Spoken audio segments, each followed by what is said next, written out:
Here we go. 1, 2, 3, 4, 5. My guy. How are you? What's up, man? That's good times last night. Hey, good times last night, man. Listen, people, if you guys don't know, Donald Trump Jr. What's happening, guys? I'm going to follow along with the stream here as well. Yeah? Number one, amazing time, amazing dinner yesterday. I told you from I met you, right? I was like, the first thing that I was so shocked by, I was like, you're so down to earth. Like, just like you come across like a regular person. I think it's sort of the, listen, I get that I've been blessed. Like, I totally understand that. But both my parents were sort of really, they made sure we understood how lucky we were. My mom, she escaped communist Czechoslovakia, right? Yeah. Like, under that time. And so growing up, like, from the age of 5 or 6, she sent me there every summer in the 80s, like, behind the Iron Curtain. And it was like, oh, I get it. And so I think we just had an appreciation for our country, how lucky we were. We always got it. So I think that makes a difference. Yeah, I was like walking through Mar-a-Lago yesterday. I was like, I was kind of surprised that like you get your hands dirty like a good amount. Like this is how I thought. Let me give you the perception, right? Mm-hmm. And I have a bunch of questions that certain people knew I was going to be and said like, if you don't ask him this, like you can't come back, right? So fair. We'll get to that. But first impression when Chris hits me, he's like, "Yo, you're gonna go sit down with Donald Trump Jr." I'm like, all right, this is gonna be a thing where I probably don't even get to connect with you, even on a personal level, just because I'm thinking like you're surrounded by security, staffers, a million people, except you you pull up. I was your driver last night. Yeah, exactly. And I remember meeting you at UFC when I met your dad. Down in Miami. Yes. Yeah, that was a great night. And I remember when I was trying to get a picture taken with your dad, and then you're the first one who was like, no, I'll take the picture, it's cool. And for whatever reason, that shocked me a little bit. Just because, like, we kind of, the perception that I have of, someone of that opulence or that stature, you know what I mean, is like, yeah, you probably don't do regular things or you don't move around like a regular person. Yes. I mean, like I said, I get some of those things. I think for us, it was always, with my dad, it was like, hey, man, if you're going to get into real estate, you're going to build buildings, like, you better know how to dig the foundation. Yeah. Right? So, like, I mean, I worked on job sites my whole life as a kid growing up, right? I put up sheetrock. I dug foundations. I ran chainsaws, clearing landscaping stuff for golf courses. So, his logic was like, we started at the bottom rung and sort of worked. That way, hey, when you go build it eventually, like, you know how much it costs, you know how long it takes, you understand what goes into it, and no one's going to bullshit you. So, there was a component of really actually understanding, and I think he was very different than probably a lot of the friends I grew up with in, like, New York City. And again, I don't pretend like I came from, I grew up on the 70th floor of Trump Tower. Like, what I mean? Like, it's different, but, like, he made sure we understood that other side and that we worked that way. It wasn't like, congratulations, here's your corner office, and, now you start learning. It was really different. I started working at, 13 away for summers, and, like, that's what we did. And then my mom was the same way, kind of pushing that. So they always understood that. That's not to say, we weren't spoiled, but we were spoiled with, like, cool experiences. We got to hang out with some pretty cool people. We had some funny conversations last night about that. Like, you told me you lived next door to Michael Jackson. I did. Michael literally lived next door to us for like a couple of years in Trump Tower. Like, I used to play Nintendo with Michael Jackson growing up as a kid, and Michael was a unique guy. I mean, one of the great talents probably anywhere. Had his own, I guess, some issues just, growing up in that kind of stardom. And hold on, are we talking about white-faced Michael or black-faced Michael? I mean, transitional Michael. Like, this is sort of in between, right? Like, mulatto Michael, like, I get it. My soft voice, but that was always kind of the case. But, like, my first concert was Thriller. Okay. Right, which was like, and that was a time where, like, we can talk about Drake and Kendrick and Jay-Z and whoever it is. Like, at that time, there was one dude, and it was Michael. Like, it wasn't like, who's the biggest, dude, there was one guy, and it was Michael. And, like, like I said, he was our neighbor for years, but he also was, like, sort of, like, very different than those other guys, right? Like, he was, like, a big kid, basically. I think he never really probably had a childhood. He was pushed into stardom. Whoever it was, they just, worked him for so long that, like, honestly, I think, like, hanging out with us at times was like, he got to be a kid, even if he was, I don't know, in his 30s, you know what I mean? Like, I was 12, you know what I mean? And I remember I got pissed at Michael one time because I was playing with my brother and him, and we got like Teenage Mutant Ninja Turtles. And again, my parents made us work for stuff that we wanted. We lived in Trump Tower, but like if we wanted something like, here's the goal, you got to go work for it, you'll get it. And so, Michael's like, this is peak Michael, and it was like, he loved the Teenage Mutant Ninja Turtles Nintendo game that we were playing. Yeah. And my dad's like, oh yeah, you should just take it. I'm like, what? Like it's Michael Jackson. He can call someone at Nintendo. They'll send it to him. And he was like, oh yeah, that's great. I'll take it. I'm like, motherfucker took my Nintendo game. I was like, this is bullshit. Yeah. But it was cool. So yeah, no, it was interesting growing up that way. Wow. Among the many people you've met, you're still keeping how was your father like in his demeanor with you? Because it felt like there was a lot of discipline. Like even just talking to you yesterday. Yeah. And that had to be instilled in you. And how do you do that, though? Like honestly, that's probably my mom. Really? That was my mom. Like my mom, was like that Eastern European. Like nope. Like we grew up in communism. Like yeah, she took care of business that way. Like my dad, I think he got. He made himself available, but it was on his terms. Like, it's like, if I was with him, it's like, we're going to go look at a job site. And you could always come, but like, we weren't playing catch. We were going on a job site. Yeah. Right? It was different. My mom was sort of the drill sergeant. Like, this is what you're doing. She's really good management. My dad kind of took over once it's like, oh, you're done with business school. Now your ass is mine. Now I can, so it was unconventional, but it sort of worked. Yeah. So, in the world I come from, as soon as they hear I'm sitting with you, a million things that they've thought or heard come to the surface. Yeah. They're like, well, you're going to sit with him or you got to be a sellout. And then that comes with, hey, that guy doesn't like black people. That guy's racist. Yeah. You had a comment in Vanity Fair where you're like, well, if my dad was racist, like he was pretty bad at it, right? And well, I mean, if you look at the history, right? I mean, look at some of the people, that have come out, even recently, Tyson from back in the day, but he'll say it to this day. It's like, hey, man, Trump's the only guy that was always honest with me. I may not have always taken his advice, but I should have. Yeah. There's pictures of me, back at, actually, I think it was like Tyson Spinks back in like 80s. Like, it's me with a bowl cut. I'm sitting on Herschel Walker's lap, one of the great NFL players of all time. Like, I used to go to Disney World with Herschel Walker and his family because my dad was like, I'm not taking you to Disney World. Like, go with Herschel. Like, you can tag along in there. Like, I'm like, if you're not letting a kid go at 6 years old. You know what I mean? You're just not doing those things. And the black family. Then you talk about sort of, all the rap songs and dude, and all the guys we hung out with. You know what I mean? Like, between Atlantic City, between sort of the events and the entertainers, like, I've had dinner with half the people that, magically became haters like 8 years ago. I'm like, I don't know, dude, it was weird. Like 3 months ago when we had dinner, you didn't seem to have a problem with any of these things, Like he was one of the most mentioned people in rap songs. Like everyone wanted to be like Trump, had money like Trump. They was getting it like Trump. They were spending it like Trump. Yeah. Until it became political. Yeah. Well, and that, again, that was sort of the interesting thing. And, I understand the game. I get it. Like, you know what I mean? But it was interesting when you have people that, like, you actually considered, like, real friends that was, like, it was just convenient for them. Whether it's, well, my record label will be just fine with me, shit-talking. Actually, there was a big song, by two rappers, one that passed away, Nipsey Hussle and YG, was like, fuck Donald Trump. That was the song. Yeah, I mean, that was so opposite of everything we'd ever seen. But, even... when that's happening, what are you feeling like? Because now, like, culture and just like, you guys have been in this entertainment sphere, obviously been doing real estate and business, but like your dad's like a star, right? And he's been beloved, and then instantly things change. Come down the elevator. Yeah, well, that was, it wasn't instant, actually. It was sort of interesting, right? You came down the elevator, this sort of the famous thing from The Simpsons, right? Like it magically played out. He gave that speech, and he's talking about, well, there are rapists coming across the border, drug dealers. Yeah. Well, it turns out that's 100% true, right? I mean, it's not even, but what was interesting and what people don't think of, they're like, the outrage was right then. No, it wasn't. The outrage came about 2 weeks later when he started actually making gains. Okay, so right? they thought he started winning. It was like, okay, it's not a big deal. This is fine. The second he started winning, that's when it was like, oh yeah, this is what it was, and the racist thing sort of sucked because it's like, I guess it's become like the easy button for anyone who doesn't actually have facts or points. So it's like, oh, like racist.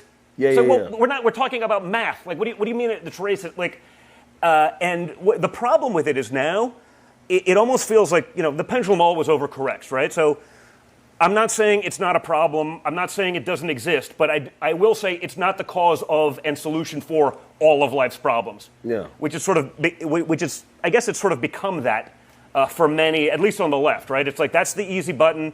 Anything's racist. And what the problem is for people who are actually affected by that, and there is some, at this point now you hear it, it's like, you roll your eyes, you move on, because like, well, if everything's racist, then nothing's racist, right? It's like, and that's the problem. So those who are actually afflicted, and there is some. I'm not, like I said, I'm not saying it's not a problem. I'm not saying it's not an issue in our country and across the world. I've traveled the world, and there's places far more racist than anything I've seen in America. And I've been in, they try. Oh, if you're conservative, you're racist. It's like, I don't know, man. I've been pretty far into the heart of like the deep right, and like it couldn't be further from the truth. But it doesn't matter, right? That's a narrative. Well, also that narrative, even like I remember, I can't remember who said it, was most famously, they're like, yo, hey, that red MAGA hat that's the new KKK hat. Yeah, I'm like, really? Like, but then you see, like, if you have a black conservative, it's like, well, that person's instantly racist. I'm like, well, what do you mean? You can have different viewpoints. I think it's so important to actually, have that dialogue. I mean, if you look at you look at an administration, you look at even the things, my father's administration did for the black community, before we talk about even the economy, but like, the permanent funding of historically black universities, right? Kind of a big deal. Like, why didn't others do that before? Yeah. Trump's so racist. Why didn't the Democrats do all of these things? You had, obviously opportunity zones in the inner cities. It's probably not benefiting me, right? But it is benefiting a lot of other people. You had, the First Step Act, and like, hey, guess what? Someone smokes weed. Like, we're not going to throw them in jail for 25 years anymore. That's ridiculous. Yeah. These were actually like serious gains that, probably benefit certain communities a lot more. And yet if Trump does it, it's like, well, that doesn't matter. That should have always been the case. It's like, fine, maybe it should have. Why didn't anyone do it?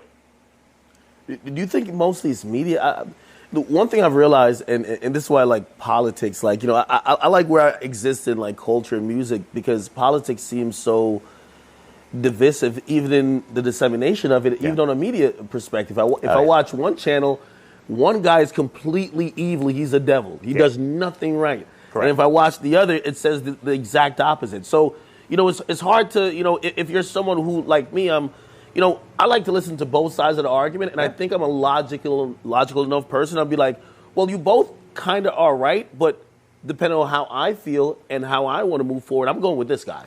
Right? Yeah, well, they've got rid of nuance, right? There's no more, like, you have to be 100% this or 100% that, or you're in, like, this no man's land, right? Yeah. It doesn't work. And I'm with you. Like, I like having that conversation, and figuring out what that nuance is. And, that's contrary to everything, they say about me. I'm the most extreme human being in the world.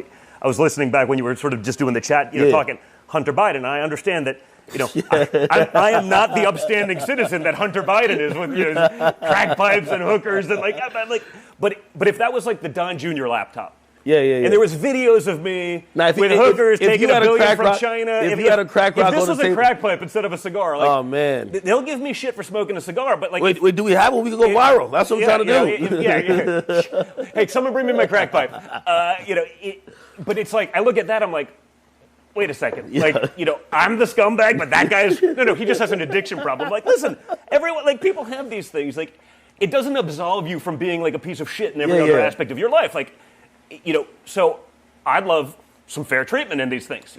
We don't get that from a media. Although it's coming around. I mean, like, listen, you see guys, you're going to be more culture, but like, you see sort of the rise of other people talking politics, whether it's me, more independent media, even. The Tate brothers and stuff like that, they get in there, they're talking about these things, and people are finally like, oh, wait a minute, like, the nonsense I heard on the news, they're busy. It's hard, man. It's not easy to get by in this world, no matter what, right? Like, everything's hard. Yeah. You may not pay attention to these things day in and day out, right? You're listening in the background, and, oh, this must be true. Like, why would they lie? But now you see everything, whether it's the narrative about COVID, whether it was, with Trump, with Russia, he's a Russian asset. He's working, like, I'm like, yeah, he needed the money. Like, but it didn't stop it from being, like, the real story for years, right? Yeah. I mean, they wanted to, put me, I did 50 hours of congressional testimony for treason, treason. That is a crime punishable by death. Why?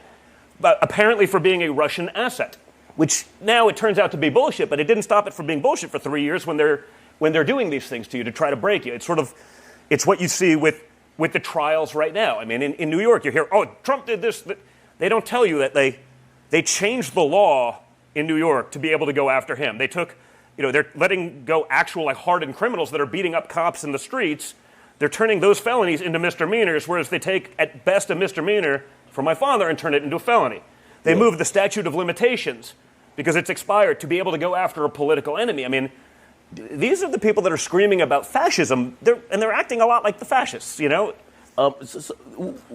What's like not only yours but like even your father's relationship with media? Because like I do think the first time like Americans heard or even questioned what they heard from whatever news source they had was when your father came out and said, that's fake news, that's not true.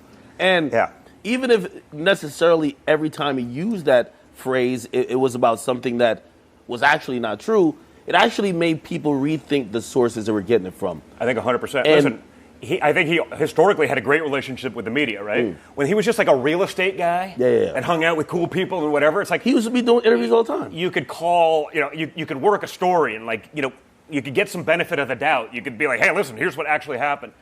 Now it doesn't matter. Like, you can show it. Like, I've been in the room when stuff happens. Yeah. Big stuff. And it's like, you see the reporting on it. I'm like, dude, I was there. Like, I got 5 people that will tell you, no.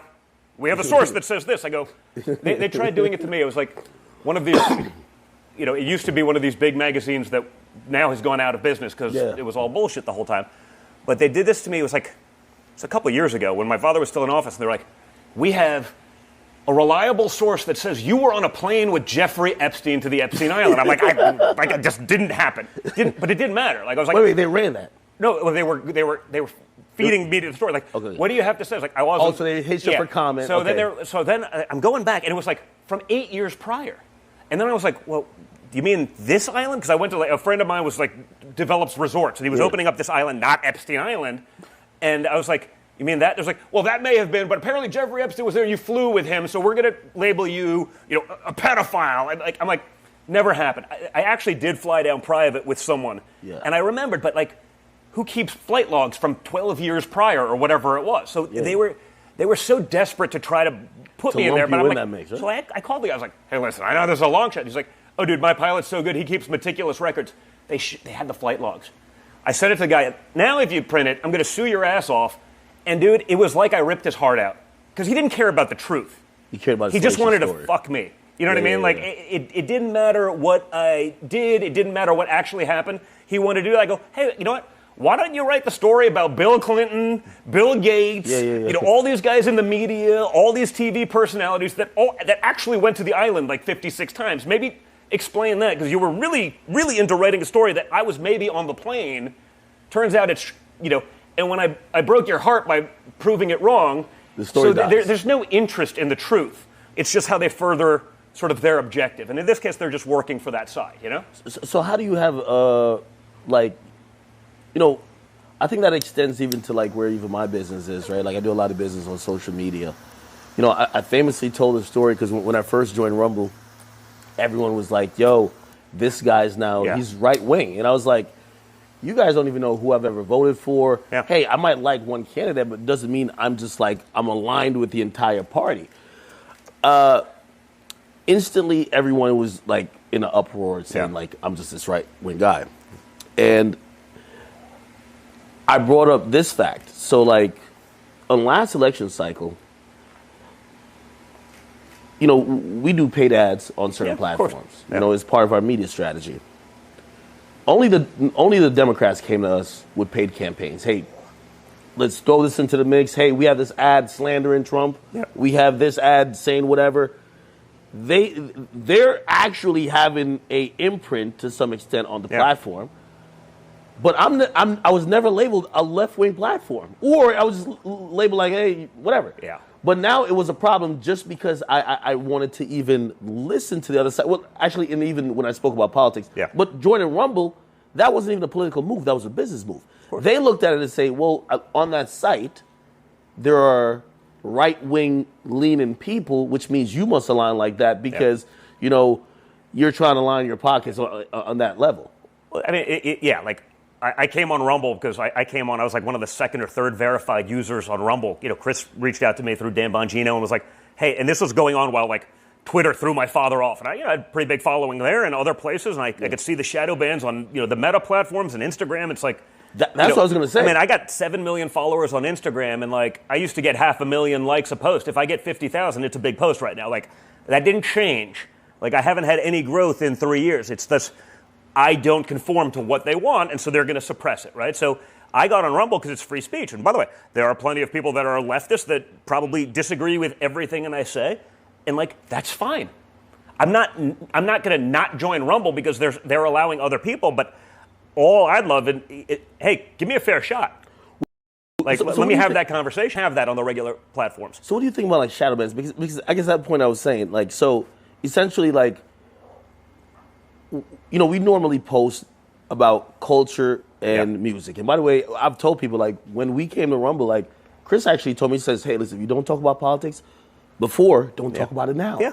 And, he wasn't trying to get me to be political at all. And by the way, I don't think I'm political even still. Yeah. But am I an American? Of course, right? And when we get to a time like this, especially if you have a platform you can sit idly by, and by the way, I would have the same conversation with Hunter Biden if he could get off the crack rock. Like, I mean, if he was able to get here, we'd be able to do this. Now, what I realized on those platforms, though, I remember I posted something that was it was a factual. It was actually a factual thing, but it went against Biden. Yeah. And essentially, I got shadow banned for 180 days. Yeah. I won't say what platform because I have a good relationship with them. Basically, I talked to a few people and enough people that I'm like, what's going on? They're like, hey, listen, you're falling into the realm of being political. Just stick to the music. Yeah. But if you shout on Trump, nothing would change. And that's the difference, right? Exactly. There's, if you lean left, and that's fine. Like, there's no consequence to that. Yeah. If you lean right, you have to work that much harder to be able to get your message out there. Like I said, I see that with me, on Facebook, on Instagram, on, just all of the places that I've been at. It's just different. The more I started getting, even if I had more followers, and I haven't had follower growth in 3 years because I'm out there and I'm vocal, but that's why it's like, it's so important to have a platform like Rumble where you can actually do that, where you can get both sides of that argument, you can actually hear it. But, if you look at even Google, just the way the search works, you're only getting, you're getting the CNN version of the story, not the truth. The first 7 pages will be that narrative. And, maybe on page 300 of the search, if you're really diligent and you spend 7 hours, scrolling, you can maybe find, another viewpoint. But, it is designed to push people to think that narrative is accurate, not even if it's not. Do you believe that then, when Elon took over X, or Twitter now called X, he released the Twitter files and basically showed a lot of suppression, right? And it was basically suppression of certain voices. That was election interference, really. Right? I mean, clearly. It would bubble up to that level, especially during election season when people are going to those places for the information. Do you feel like those, social media entities, which, people receive my content on social media, they receive whether it's, someone disseminating your show or a clip off of TikTok's, Instagram, Facebook, it could even be X itself. Do you feel like they should have some oversight on maybe a federal level? Because it becomes a town square, right? I'm sort of an absolutist on the free speech thing, and there's consequences. Yeah. Right, like your following can stop following you if you say something that's disgusting or gross. But like I don't believe if they enforce them equally, maybe there's something there. You probably hear me ranting about all the pedophile shit that you see going on in some of these things. It's like, how is this happening? And yet they don't seem to discourage some of that stuff. You know what I mean? Yeah. Pushing some of that. But like if I say a political opinion based on fact, but it's conservative, it's right-leaning, well, 10% of those. People will see it. But like the people who see my stuff now are people who follow me and no one else. With the advent of AI, now they're able to do it. They used to be like, well, how do you know you're being shadow banned? It's like, well, because yesterday I was sending tweets and I was getting 5,000 to 7,000 retweets a tweet. Today I'm getting 12. Yeah. You know what I mean? Like, it's a pretty significant change. Like, yeah. something happened, and it wasn't just coincidence. Like, I have the same following, the same people, they're just not seeing it. Now, what's really scary is sort of AI is going to make it seem like, oh, no, look, your friend saw it. It's like, yeah, but someone who's not my friend but maybe likes the similar content, he's never going to end up on my page to be like, oh, you know what, that's kind of funny. And I get the comment all the time. It's like my Instagram page is basically like a shit posting meme page at this point. Like, I just have some fun with it. And like the number one comment I hear out in the public is like, dude, your page is hilarious. Like, it's really funny. Like, probably irrespective of whether you're right leaning or left leaning, you can still have fun. Just like I have a good time with some of the jokes about my father. Like, I bring them up at the dinner table sometimes. Like, it's a good time. And, you know, but now it's like just those people will see it. So you just see, like, hey, you'll get no growth. It'll appear like you're getting some clicks, but not enough. And I just know because I do all my own social myself. Like, I don't have a team that does that for me. You know, I post my shit. So when I hit that button... You actually seem like a guy who's so hands-on, like, you know what I mean? Like, I would imagine, like your Secret Service stuff, like you're just like protection to the max. Like I'm just, you know, I drive myself places. I don't have a Secret Service detail. I don't know. I don't like all that extra noise. Frankly, it's not me. I don't have an entourage of, you know, it's not what I do, right? So I'm a pretty simple guy that way. But like, I also think with a lot of these things, like, and I'm sure it's this way actually in the music world, like the guys who are truly authentic and know, like that resonates with their following. No, of course. You know, people get it, and people get when you know. You're sort of a production of a marketing team somewhere, and it's all bullshit. And it's like, so for me, you know, when I hit that button to send something, I know what it's going to do before. I'm like, you know, fine, this is filler content, or that one's going to go big, and that one's hot. I'm pushing the boundaries. Fire tweet, and it's like, you know, now when you're getting 5-10% of what you know it should be getting, like, come on. Yeah.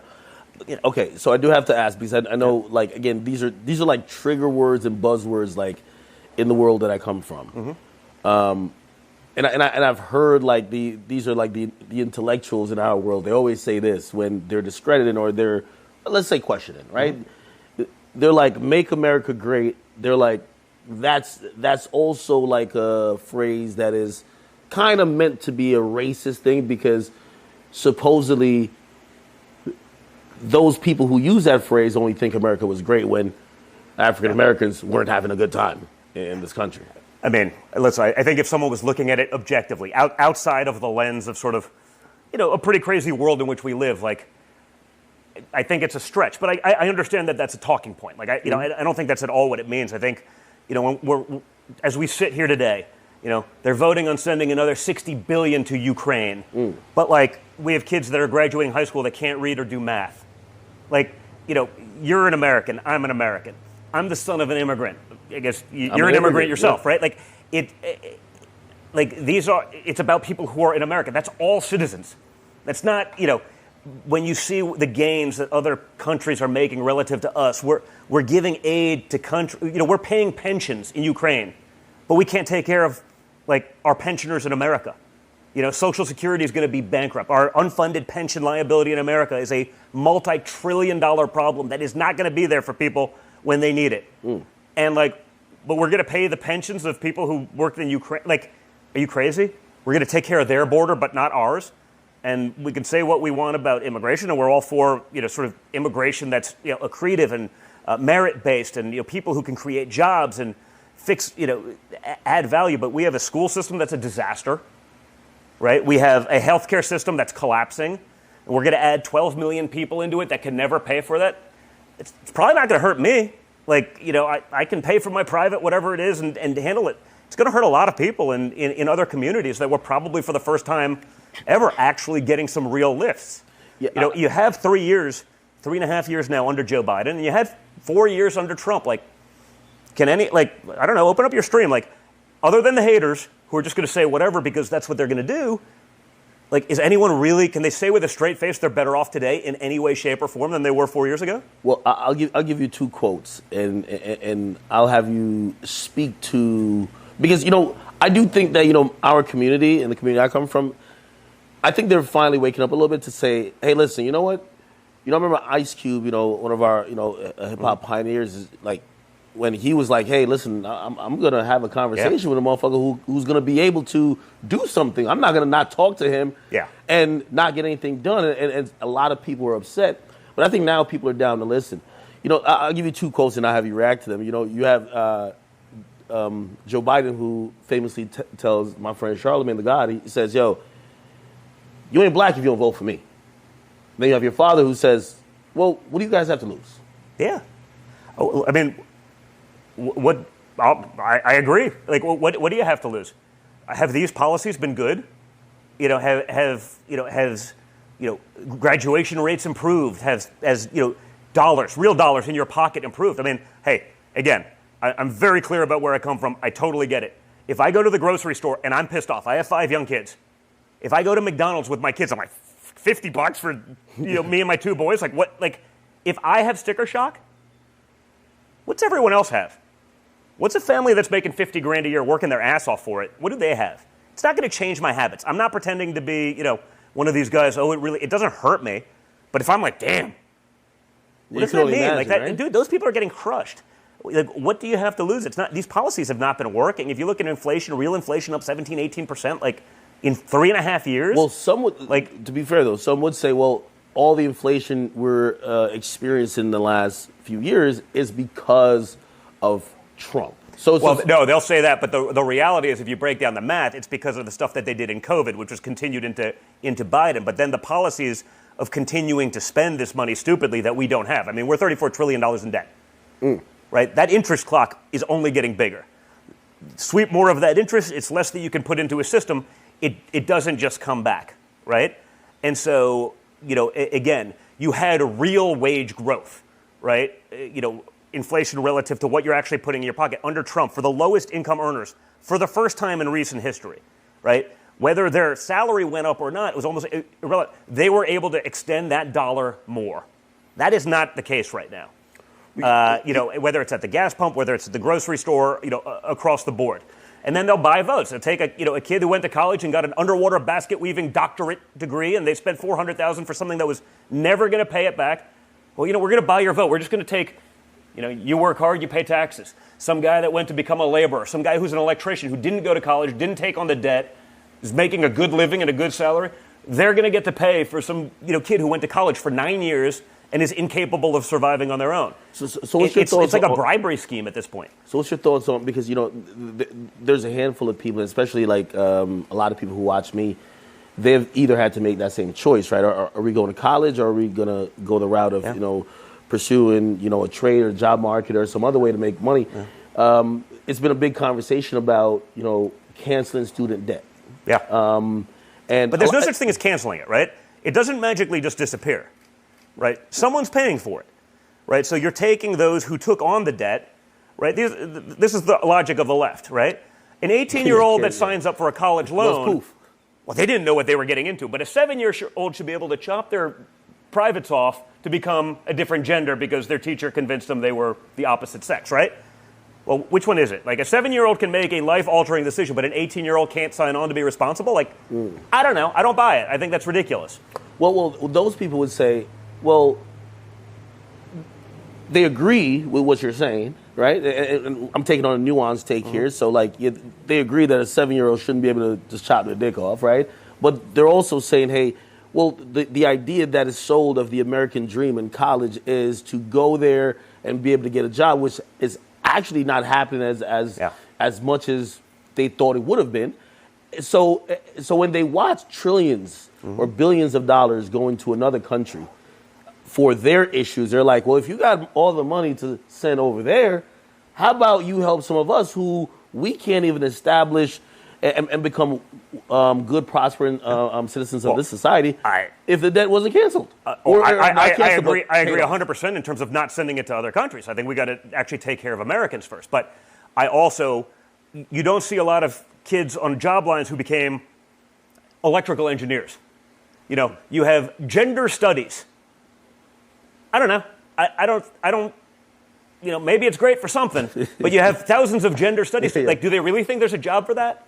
No, they'll create one in academia to keep funneling out more gender studies degrees, but it's not problem, real. So it's a problem higher education than in like these 100%. universities. By the way, it's the most declining value proposition ever. Yeah. It keeps going up. What you get out of it keeps going down. So, I'm all for like a lot of the trade stuff for people. I mean, if you're going to become a doctor, you got to go through the higher education thing. But if you're not, man, I can point to hundreds of people that you see. There's like, wow, I mean, that guy's making a 6-figure salary. He doesn't have any of that debt. He's doing great. But you're asking that guy who became a plumber, who foregoed, going to the college party and being the cool guy for not really learning anything and taking on that debt. You're asking him to pay, for the gender studies degree. And I'm like, I think that's bullshit too. Well, or is it so? And I guess, I actually want to read the comments on even you saying that, because I do believe how it's purported when people, when you don't get into the minute details of these things, just hearing Joe Biden's trying to cancel debt, we believe as president, you could snap a finger, debt goes away, everything's forgiven, and the people who weren't paid, they just go on about their business and say, okay, we lost the money. So we're not thinking that money comes from somewhere else. Yeah, no, well, that's the problem. That's sort of the magic of the Democrat. The money just grows on trees.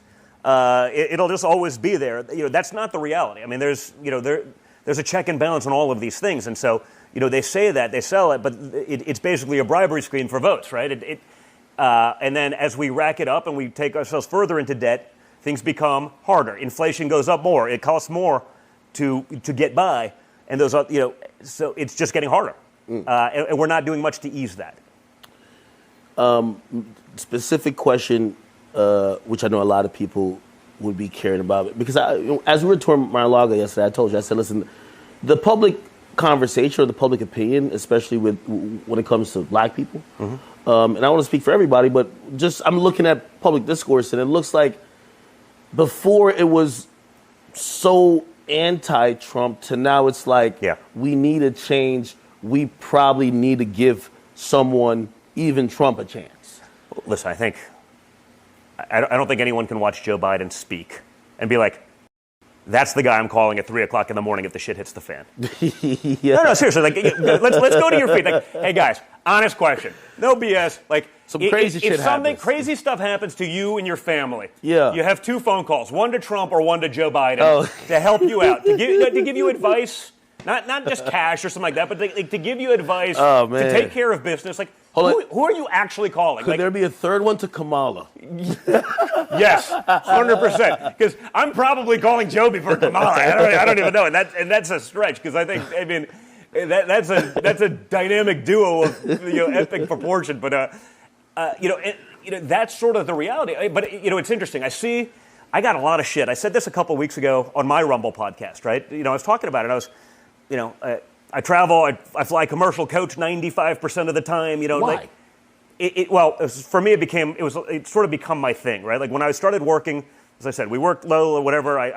I worked with guys that were construction guys, and then eventually, as after college and years of work, I'd get ahead, and then they were sort of working for me. And so when you started having teams and you were the low guy on the totem pole, you flew in the back of the bus. If you're going to look at projects, whether it was abroad or when we're building or whatever it may be, and then fine. But then as I got in charge, I was like, well, I'm not going to sit up front and put the team in the back because I didn't think it was leading by example. So for me, it just became my thing. And it makes sense. I wear a hat, I dress casual, and honestly, it's a pretty awesome. Did you get heckled? No, almost never. Really? And honestly, it's interesting. I guess I'm sure there's plenty of haters. I think they just don't expect to see me like dressed down or wearing a hat. So those who are fans, they're like, oh shit, that's Don Jr. Yeah. Those who aren't don't even notice. Yeah. But it's interesting. I said it and I got crapped on because it's like, even the last couple years, I've noticed, a lot of, the African-American men, like, hey man, like you guys got to fix something. But like women were always a little bit more reluctant, often very cordial, very nice, like curious. Like I was going through the airport here, it's like a month ago, 6 weeks ago, whatever it was, and like 4, black flight attendants, I think it was Spirit Airlines, were like, hey, you flying on Spirit? Trump 2024, and like in the air, like loud. I'm like, that was a shift. Yeah, that was a shift. When you just pick something up, like always very nice. Like man, when I fly, like half the time the flight attendants are writing me letters, like thanks for what you guys are doing. Like it's sort of interesting, but like in front of like literally going through security there, it was loud and they didn't care. Like for me, that was like, and they were like, that didn't happen. I'm like, I don't know. I didn't tape record it. It's not what I do, but like it very much happened, and I'm seeing more and more of that every day. Yeah, I do believe there's a kind of a shift, at least in the community. And I've actually even told you, I think this upcoming election, I do believe whatever the record on African American votes that your father got before, is gonna increase. But I do want to ask, because for those people also specifically, especially our, community, we always look at, we all love. We love Barack, first black president, and we're proud that he even got to that spot. But some of the few criticisms that ever came out of it was like, hey, sometimes we felt like he wanted to do things for our community, but he always attached the LGBTQ community with it. He attached, hey, let's put something for the trans people in here. Well, I think the trans community is the most protected class in American society right now. Yeah. You can shoot up a school and they won't release the manifesto. The motives are unknown. I was like, I don't know, maybe you put a 3-year-old on hormones for 20 years and maybe it's not awesome. Well, I think the Democrat Party today, I mean, not even but the trans thing, that's number one for them. That's the only one they care about to me, as far as I'm. So let me just get the question. I guess black people want to know, all right, if Trump get back up in office this time, what will he do for us? And we know there is the broader country, but a lot of times African Americans feel like they're either ignored. A lot of us feel like, especially ones that are foundational of African Americans, that they're like, hey, listen, we helped build this country. Yeah. And they're usually okay with immigration and everything, but hey, it seems like if you're an immigrant right now, you move to the front of the line. If you're trans, you get moved to the front of the line. But if you're just regular old black, you're not going to get really anything specific to your plight, which we haven't had the easiest plight over the years. So I guess the question is, how would that, change under a new administration, and one that has already, we've seen some stuff, but what would change or continue to change? Well, listen, I think first and foremost, sort of that rising tide lifts all ships, right? You grow the economy, everyone benefits from that. You saw, again, he didn't get any credit for it, but he actually did real things for that community. Whether, again, opportunity zones, that's development in the inner cities. That development creates job marketplaces, that creates everything, and the downstream effects of all of that, right? It's as though it didn't happen. That was huge legislation. I don't know about trillions, but pushing it in terms of dollars to go into those communities. You had the funding, again, historically black universities. Why didn't those who are supposedly so in favor of that community, why didn't they ever do those things? The First Step Act, getting people who, were thrown in jail for ridiculous amounts of time for, nonviolent offenses, they're just going to sit there and rot. They have no future. They can't come out of that. You can't get, you can't break that cycle. Coming out of that, well, Trump did those things, right?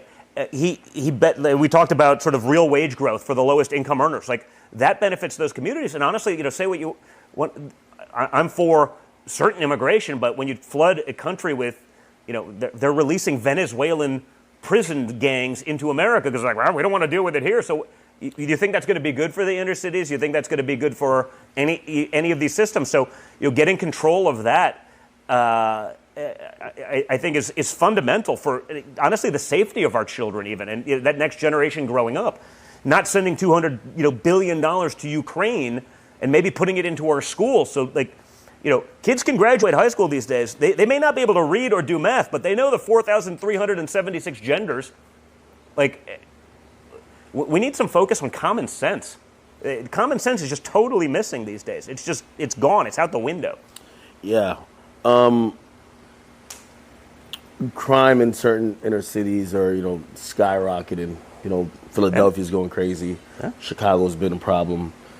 I remember notoriously when a few issues of it caused a lot of social uprise where, it was about police brutality. Yeah. And that's one of the things also I do believe the community I come from, that they have a lot of critique about Trump with. Mm-hmm. They're like, you know what?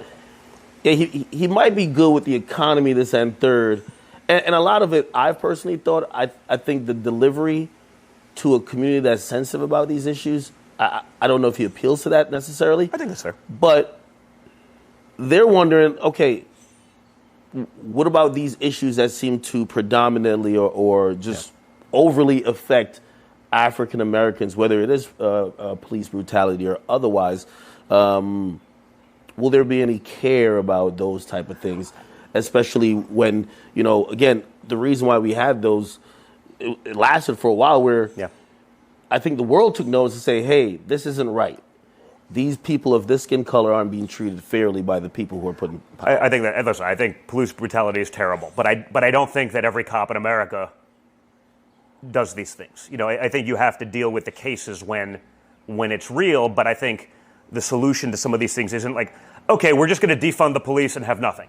Like, I think if you look, some of these very, and it happens in the cities because they happen to be more left, and we're going to defund the police, and then 3 years later they're like, we can't understand why crime has skyrocketed. Yeah. So that happened in Baltimore. It was like, if there's a cop that does something bad, the cops don't want to respond no more. Well, and I see it too. I mean, I know a lot of cops in the NYPD, and they're like, hey man, it's not worth it. I'm like, well, that person's being like raped, or like, I'm like, well, if we get involved and something goes wrong, and shit happens, unfortunately, right? Like you can have the best intentions. I'm not sure, I'm not saying that it always is right, but like I will say, I think the vast majority of the cops mean well, and they're risking their lives, and they're doing these things. That doesn't mean you don't have to deal with it when it goes wrong, but to just sort of have this unilateral approach that all cops are bad and they're the enemy. Man, that was a driving narrative for a while. I don't think that worked out well for these places. You saw the mayor of San Francisco was like, okay, defund the police. We tried that, and it's failed miserably. Like, we have to get cops back on. But now cops are like, the problem is you create a vicious cycle, right? You made it so hard. So some of the experienced ones that have 20 years under their belt, they're like, I'm out because I just don't want a mishap that something, and I'm sued, I lose my pension, I lose my job, I lose my home, I lose my wife, and my life is over. Those guys leave. Then you have sort of that fear. So you have this void that needs to be filled. So now you have to fill it with all these cops. So now you're filling it with younger people that are not experienced, and a lot of them. So now you're lowering your standards, which makes it even harder, especially in a stressful situation, right? Yeah. I imagine if you're a traffic cop, it's not that big a deal. You can handle that. You start getting involved in bad stuff in rough places, the less experience, the less time, the lowered standard of admission literally perpetuates the problem where bad stuff happens. And it's like, well, the cops' fault. And then it's... Does that make sense? Yeah, no, I get it. So it's just gotten very hard to do that. So there has to be real accountability, obviously. But I don't think you can take a blanket sort of approach and be like, I don't know how many cops there are across the country, but probably millions, and be like, they're all bad, they're all racist. I don't think that's a winning formula. No, I get it. If we're going to be honest about it. That'll get me in trouble with someone. But I agree. As we talk about, I guess law and order and criminal justice and criminals, they try to say your father was a criminal. They arrested him. They want to throw my father in jail for 700 years. And one of the cases, actually, possibly the death penalty, which, he's a young and vibrant guy, but 700 years felt like a long time. As a family, like, not as a politician or, like, public figure, when these things happen, I don't know how you get, or how you're getting notified about these things. Like, what's your first thought? The reality at this point, like, I'm just so used to it. You're jaded. I don't, like... I know what they tried doing to me. I was probably the number 2 target of like Russia, which was the full government. Is there a real fear that maybe your father goes to jail? There has to be, because like the reality is just because it's bullshit doesn't mean you don't have to deal with it, right? Like trust me, it could be very real. Like the case in New York that's going on as we speak. You have they're changing the rules in New York to be able to do that. The judge's daughter is a Democrat fundraiser making millions of dollars off of this. There's literally a statute in New York, a law on the books, like you can't have any link to someone who could benefit from the trial. And he's like, I'm ignoring that, doesn't matter. They changed the statute of limitations to be able to go after him because by New York law, it wasn't there. They turned it, what was at best a misdemeanor, into a felony. But if you watch CNN, because some people might not know, they're trying to say that it's a books and records violation because an accountant, a low-level accountant in the Trump organization, a $1 billion organization that probably dozens of accountants in the thing. My father's in Washington D.C. as the president of the United States, and someone booked. They say that the Stormy Daniels hush money they booked it as like legal expense. He's in D.C. He had no connection to the business. Okay, he had no nothing. So this was this woman that claimed whatever. Yeah. And she filed a civil suit. She took a settlement, right? Took it. Yep. She gets paid. And now the problem isn't that got settled. It's literally bookkeeping. They want to throw him in jail for years because an accountant wrote something on a paper that said, hey, it's legal expense instead of, I don't even know what else it could be. It's like the equivalent of like me coming here, except I'm partying it up, and my assistant marked this trip as all the expenses as work expenses. Basically that. But the problem is, it wasn't like he directed him to even do it. Okay. This is just someone who's like, I don't know what this is, probably this. Like, let's just write it down. He's in Washington, D.C. It's a couple hundred miles away, no involvement, no conversation, doesn't matter. This same prosecutor who's doing it declined to prosecute this thing years ago. The same guy, Alvin Bragg. Joe Biden's number 3 guy in the Department of Justice in Washington, D.C., quits there, moves into the New York office, and now it's a prosecution. Like, Joe Biden's guy left Washington, D.C., the number 3 guy in the Department of Justice, federal Washington, moves to New York, and all of a sudden it's crime. The prior district attorney in New York declined to do it. The Federal Election Commission declined to prosecute this case. These are not Trump fans. These are people who hate Trump, but they realized it was bullshit. The second, so multiple federal and state agencies don't even look at it for years. Joe Biden's number 3 guy, the same people who are probably making the decision to not prosecute Hunter for the various crimes, and, we're not going to do anything, he can get away with it, moves to New York, and all of a sudden, we're going to try to throw him in jail for years. Like, that's a stretch, man. That's if you're altering the laws of a state to go after one guy, they did it the same thing in the civil suit with the E. Jean Carroll. They literally, for 1 year, just for this one case, for 1 year, they changed all of New York law to open and expand the time frame that you could look back on so that you can go after Trump for something apparently he did 25 years ago when he was also still pretty famous. This is pretty serious weaponization. I mean, this isn't the stuff that America is supposed to be about. If this was going on in third world countries around the world and we were looking at it, we'd say, this is improper. We have to go for regime change. And yet it's happening right now in America. One of and he has a couple of cases. I ain't gonna lie to you. It's like 96. I mean, Trump he had a line. He said, "It's pretty gangster." He actually said he was just like, it's like he said, "I now know what it is like to feel black," but he was talking about discrimination. It's like, he feels like he's catching all these charges because they're just discriminating. They're targeting him almost. I obviously have to be really careful with what I say because I could go. But like, I'm not saying our justice system has always been fair, right? I don't think anyone could make that claim with a straight face. I do feel like I thought we were through a lot of that stuff. And again, there's obviously always exceptions, but like this is pretty extreme, right? When the Washington D.C. case, it's like, well, you have a grand jury in Washington D.C. for a case that's in Florida. Why would you do that? Well, because Florida is pretty popular. Florida, you probably don't get the jury you want. You may not get the result you want. So they're literally venue shopping to try to find the places where we can go after Trump, where he doesn't have a chance at getting a fair trial, right? The judge throwing out, it's like, this person was, on the day of the election, was cheering that Trump is there and saying, lock him up. That's a perfectly good person on a jury. Like, you think that guy's going to actually be fair? So if that's the reality of what Trump is facing, and currently he's a regular United States citizen, even though he's a former president, this is what the rest of us got to deal with all the time. But we don't have as much resources as, Mr. Trump, and we don't have all these other things that are, I just read the news that he put up $180 million in bail, right? Like, the regular person's in jail. So if Trump becomes president, granted, he might not have to deal with these things, or hopefully he'll be past it if he does. But isn't that an indication that the justice system, period, is a little bit broken, and that 100%. It needs an overhaul? Because if they're doing that to him, what about the regular citizen who has zero chance?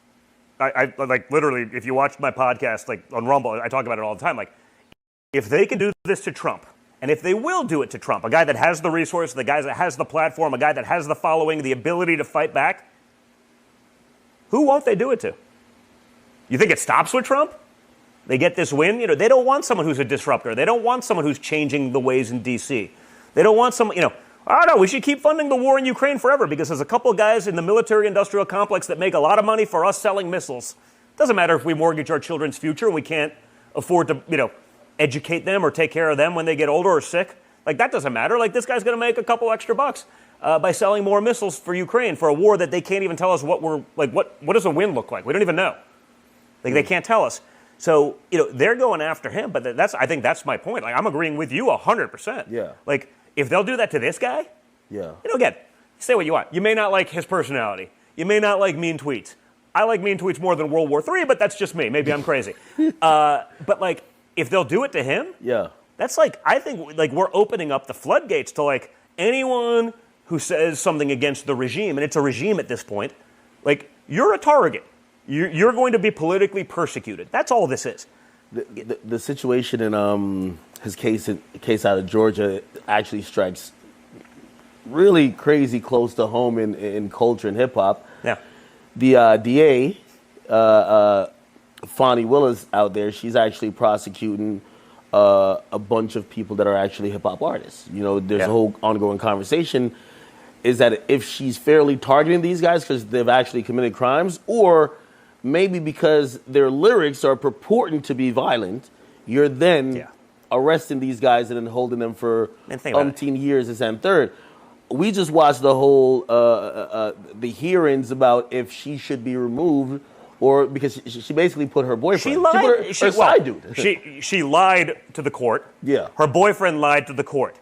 A guy that had never tried anything criminally was brought in, paid almost $750,000, $700,000 to go after 643, I think, to be exact. But like, they then go on lavish vacations together with the money that she's paying her boyfriend, who's trying a case that he's not like he's a civil lawyer. So he's going to put on the criminal prosecutor hat. Now it's a DA's office. They have dozens of criminal prosecutors there. They could do that. I mean, this is a racket, right?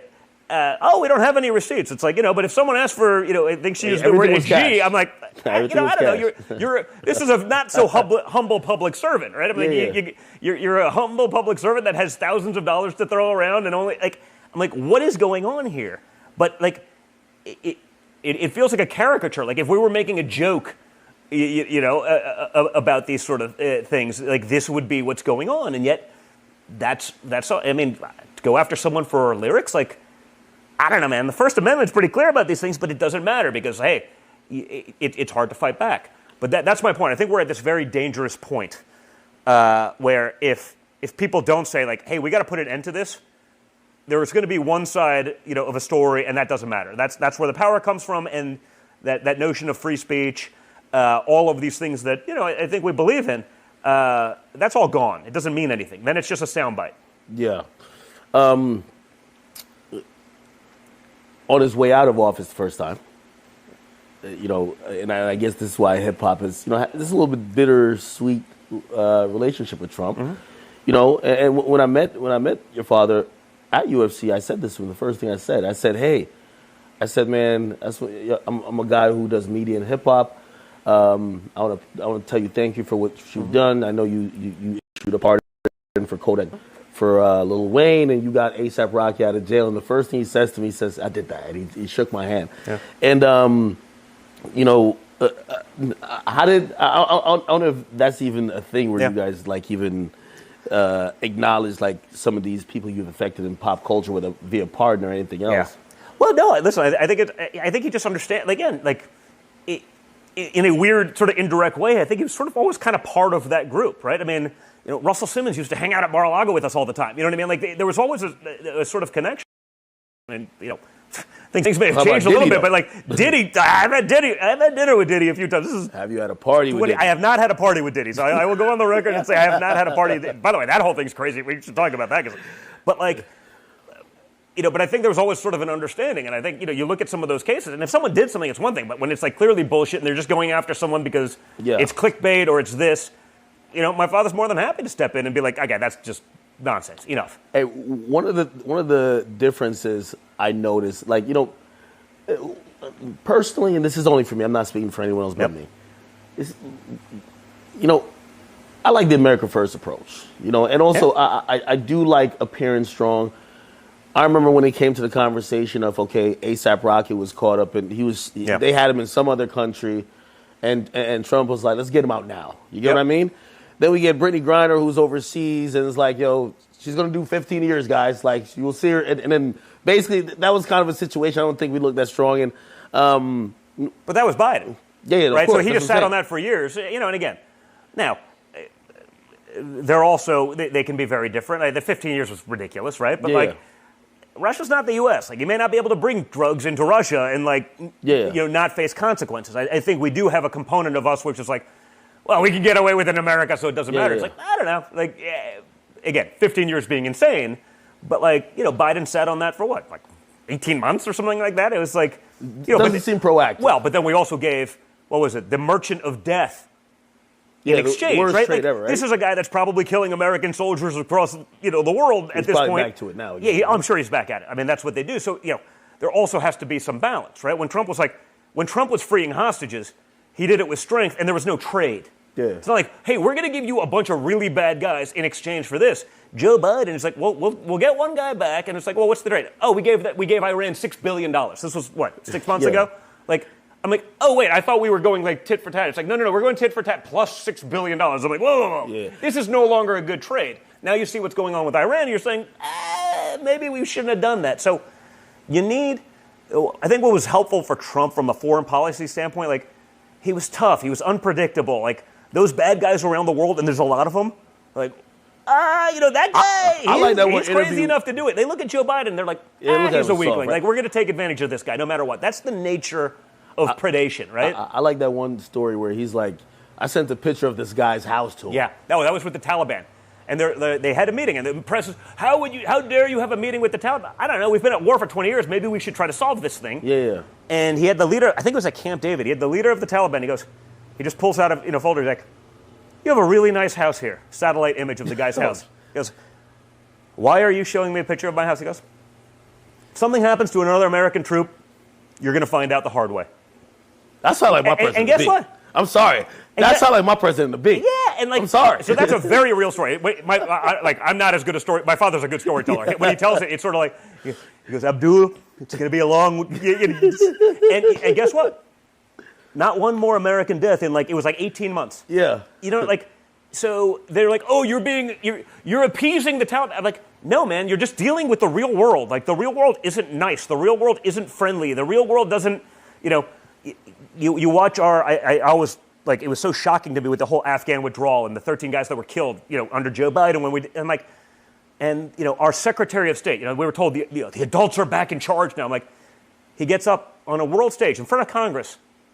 I'm shocked and dismayed, and I quote, that the Taliban did not install a more diverse and inclusive government. I'm like, the fuck is he talking? Like, no. Like, they're not serious people. Like, what, there's going to be a trans coalition in the Taliban? Like, what are you talking about? Like, these are people that they threw gays off buildings. Yeah. For 25 years, like, we've been at war with them. Like, you think that, like, all of a sudden, like, they're like, what do the gays think? We're gonna weigh this. Like, we're gonna think, like, what do they think? How about women? Yeah. They put in like sexual slavery. Like, we're gonna listen to them. It's like, I mean, come on, man. Like, it's not that hard. Yeah, it's not that hard if you're not they're imbeciles because their narrative is just so screwed up. It doesn't work for the real world. Yeah. It works sort of for TV where. They can tell you everything you want and you have Sounds good in theory, just not practical. Yeah. But the photo, the aerial photo of the guy's house, that was just so gangster. I was like, that's a cool story when I heard it. No, that's crazy. Yeah. But it worked. Well, good. I'm glad it did. You showed me around Mar-a-Lago yesterday and us having dinner there. I was like, wow, this is the same place I watched on TV that the feds, I remember when it happened, they're like, hey, they're at his crib, they're issuing a search warrant. Yeah. And how did that go down? I don't know if you were there or not, but how'd you hear? Yeah, I was out of the country. I was literally in the middle of nowhere. I got the call like, hey, they're raiding Mar-a-Lago. And I was like, for what? Like, it's like, and then it was like, well, they're raiding Mar-a-Lago with the hostage rescue team. I'm like, what? That's like the Navy SEALs of federal law enforcement, right? Those are guys those are the guys they send to take out terrorists who hijack planes. I'm like, well, why are they executing a search warrant? Like, it's not like my dad was there with a gun. But they did the same thing, right? On January 6th, like, Donald Trump tried taking over the Beast, the presidential vehicle. He was going to drive downtown, and they have people before Congress be like, this happened, and then they won't call the people who were in the car, right? They don't ask them what actually happened, and so they have this hearsay from these people. And then, like, what was it? Like 4 weeks ago, they finally asked the people in the car. No, that never happened. That's ridiculous. Like, I was like, hey, man, if he hijacked the Beast and took out like a couple young, fit Secret Service guys, I may like him more than that may not be a negative, but like it's clearly bullshit, and it didn't matter. So that's the problem, man. There's just so much out there that's just absolute nonsense. But I think now we're sort of getting to this point where people are finally, they're getting it, right? They see enough of it. Like they can't lie to you enough when you see it and feel it every day. Yeah. You sort of see the chaos. You see Ukraine wars. You see Russia invading their neighbors, obviously. You see Iran and Israel and Palestine and all the craziness going around the world. And you're like, I don't know, man. It felt like 3.5 years ago, like we were signing peace deals in the Middle East. That was the holy grail, right, of politics. Like if you could get a peace deal done in the Middle East, that can't be done. It can't. Well, we did 5 of them. Like you just can't keep taking the same failed approach that these bureaucrats in government. That's the problem. Like the guys in government, like they may not be the best at anything, but they're really good at being bureaucrats. Pushing paper, making sure they snake someone who may be a good or maybe a threat to their power or whatever it may be. And it's a rough way to lead a country because you're not leading with your best. Right. So the raid, I think a lot of people also point out though, like, hey, the raid on Mar-a-Lago was very different than the raid at Diddy's house. Did you see that raid? Well, I did. I actually thought the raid at Diddy's house was pretty ridiculous. I understand the raid, but when they're holding like the kids at gunpoint and stuff like that, I thought that was bullshit. Like that was fucked up. But but it was kind of similar, like I said, in the sense that like the Mar-a-Lago raid, like they were literally going back and forth with the lawyers for weeks. It's like, okay, come in, do what you need to do. Like, but they show up with the hostage rescue team, like guys that carry machine guns to serve a warrant and do a search on a president's home. Like, he's not going like full Scarface and like say hello to my little friend. Like, this isn't happening. But like, so that was done, and probably the same with Diddy. Like, it's a show of force. It's designed like, this is a threat. It's not, it's totally unnecessary. What do you think about that? He's someone who's operated in that entertainment sphere that's kind of similar, and we do know, like previously, I think it was maybe the 2008 election, like he spearheaded the vote or die movement, and he's kind of been politics adjacent, but he's been big, and it's kind of like, I know him and your father must have had relationships or whatever. They did for a long time, and then he went full leftist, maybe because of some of the stuff he's been doing, because that whole thing's crazy, but it was interesting, like. And now it sort of all comes back together. Just, dude, like I said, I sort of grew up in that world. I grew up in New York. Before politics, like, I used to get invited to the cool person parties. I was there, right? Did you ever hear anything? Not those parts. So, not me directly, but it's my ex-wife, actually, she was a model in New York, and, like, she was really good friends with Kim Porter, who was Diddy's wife. The one who died at 47 from pneumonia, and I was like... That's what they said. When that happened, she called me, and this was, a couple of years ago now, maybe not even. A couple of years ago. And she called me like, something's up with that. I go, what do you mean? She's like, oh, dude, Kim used to tell me like, it was a bad, like there's a lot of weird shit that I didn't even know that like, but they were like, they'd do photo shoots together or whatever. They were sort of friendly. Like they'd hang out. Like we'd see them out downtown and like I'd hang out with her. Not so much with, I think it was already sort of over there, but like she was really afraid of him. And really? Yeah. Like, this goes back years. And so, like, and she was having these conversations with my ex. I was like, I don't know what, like...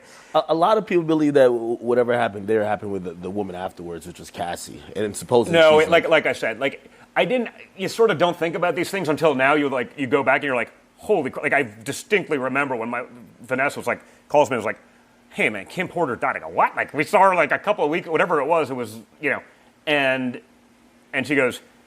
Yeah, man, she was sort of always in fear of something happening.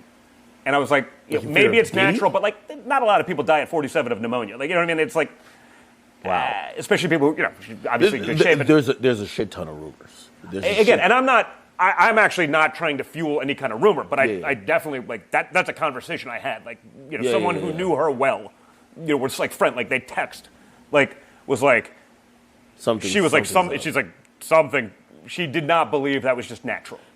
That's I think about that because, and I guess that's also, it kind of leads into, some people are saying, hey, he's a Jeffrey Epstein of hip hop, and then also when it comes to that, people are like, well, did no one know until it got too late? That's the problem. I think so many people, like, they always tried to do this thing, again, they did it with me with Jeffrey Epstein. It was nonsense, right? They tried doing it with my father because, like, he lived in Palm Beach and he came to Mar-a-Lago in the early 90s. Like he was literally thrown out of Mar-a-Lago in the early 90s. Like, he was like a member. And my dad's like, no more, you're out. Because, like, there was these rumors, and he was like, I just don't want to be a part of that. Oh, I thought you were going to say they called him, like, in the bathroom. Well, no, but he was trying to pick up, like, girls that worked in the spa. And he was like, no more of this shit. Like, you're out. Yeah. So leave my workers alone, man. Get out of here, man. Yeah, so there was always something about him that we never quite... So he threw him out in the early 90s, but that's why it's so odd that even after he went to jail for, like, being a pedophile, like, went to jail for it. Not, like, innuendo or, like, rumor. Like, the guy went to jail. He comes out, and he's having dinner with, big media personalities and Bill Gates. And it's like, no, but here's the one. You notice how it's always the one picture with him and Trump? There's one picture of them together. And they're like, it's like from 1992. And they're like, they were great friends. I'm like, how come you don't tell the rest of the story? How come you don't talk about the other guys that were friends with him in 2017 after all of that shit? Right? That I watched like the documentary. That was even spooky where they're like, yo, the first time he goes in the court and when he gets caught with something, and they're like, that court proceeding is like wiped from the record. You can't even find it. Yeah, no, it's just gone. You know what I mean? And so, is that rich privilege, or is that like, hey, listen? No, that's more. That's like he's got shit on people privilege, and like as long as they're working that, like it feels to me like there's no way he wasn't working for someone. Whether that's there's the people say, oh, he was working for Mossad in Israel, and he was basically there setting up powerful people, right? Setting up powerful people, get them in a compromising position. Whether it's Prince Andrew or one of these people, like get them. Hey, we got a picture of you with an underage girl. Now you work for me. It feels more like that than anything.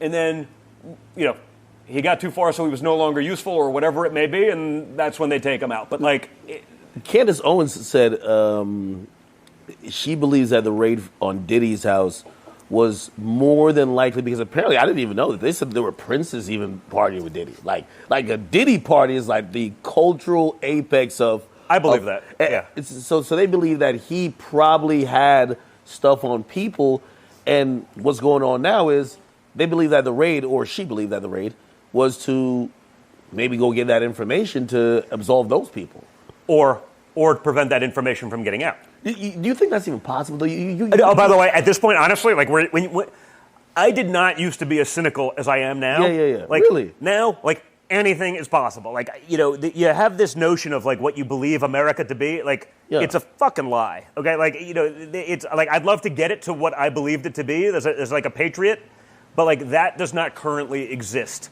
And so if he was running some sort of, and they say there were video cameras in every room, and so if you were at these parties, and who knows what you're some guys oh now we got it with it.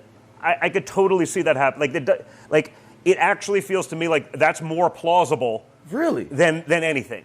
Like I usually look at people like you're nuts. Like no, like this.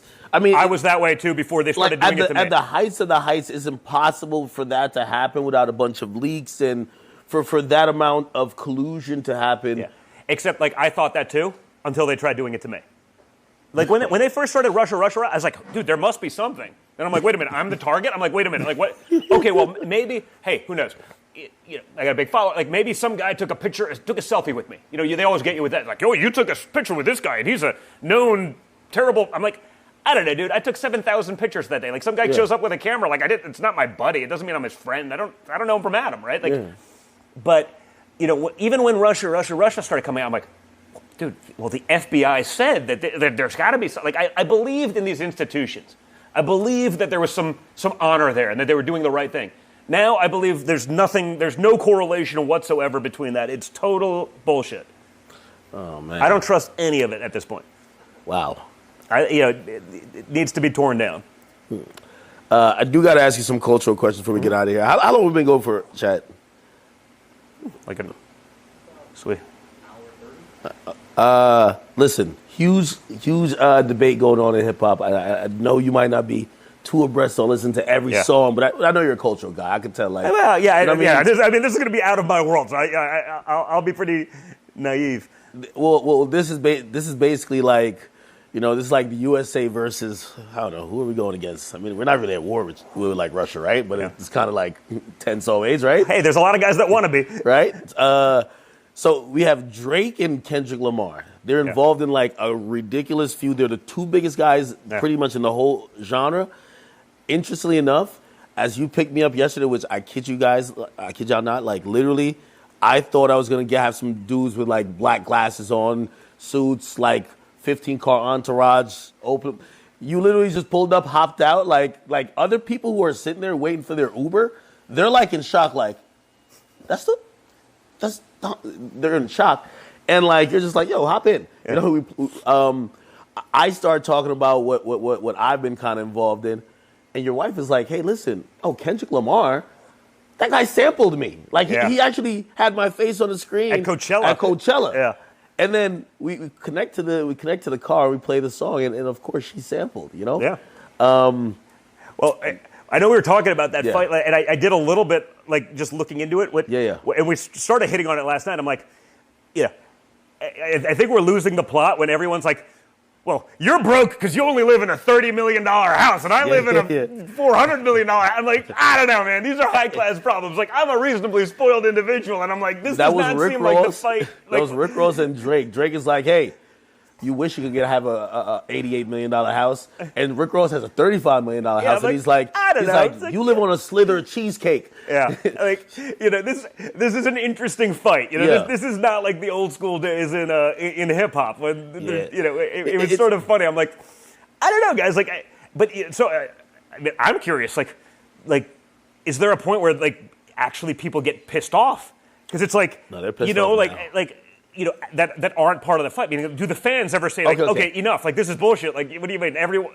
People like, are there may be good things to have a beef about, but that may not be it. Yeah, no. People are a little pissed off now because this feels like this is like a side mission, right? So these guys are supposed to battle musically, and now they're arguing about whose jet is bigger, whose jet is real, who owns the jet, whose jet is old, and whose house is bigger, which is kind of like ridiculous. Well, Rick Ross did something pretty cool. It was a couple months ago. He took a picture of his jet, I think next to my father's. Really? Yeah. Like I think it was on his Instagram feed somewhere. I think it was a couple months ago. But it was pretty funny. It was an interesting commentary, and that's sort of where. I'd actually be curious. I'll go back and read the feed later on, sort of what people think about that. But like, I remember in 2017, Snoop did like, a video. It was like a sort of simulated drive-by shooting of Trump. Yeah. And then like 2 weeks ago, it was like, hey man, I got nothing but love for Trump. And I'm wondering, is that like, does he feel those things? This is it right here, right? Yeah. Yeah. Wow. Trump's plane's a little bit bigger, but Rick Ross says that's a pretty bad badass commercial plane. It's like a 757. It's Jesus Christ. It's really nice inside though. Yeah. Next time you're down, I'll take you in there. No, you got to send a message to Rick Ross now. Like, everyone's having Rich Ross right now. You got to tell him, like, hey, listen, you got the moped of the private jets. Like, I don't know. Rick Ross's plane is much bigger than mine. Not so much bigger than my dad's, but bigger than mine, because I don't have one. I fly commercial coach. Well, why don't you have a jet?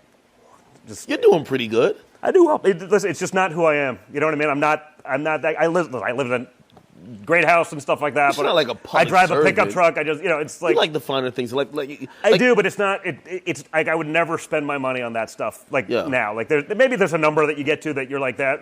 I would rather give the money to charity than, like, spend $20,000 to get somewhere where I can be there on a $300 ticket on JetBlue. Like, it doesn't make any sense for me. Like, it's just not the way I'm programmed. Like, I skipped the Trump bling gene. Your father definitely has... Yeah, that's different. Yeah, he's got the bling gene. Because even... As we were at the $18 million crib yesterday, or what they call $18 million. What do you think about that?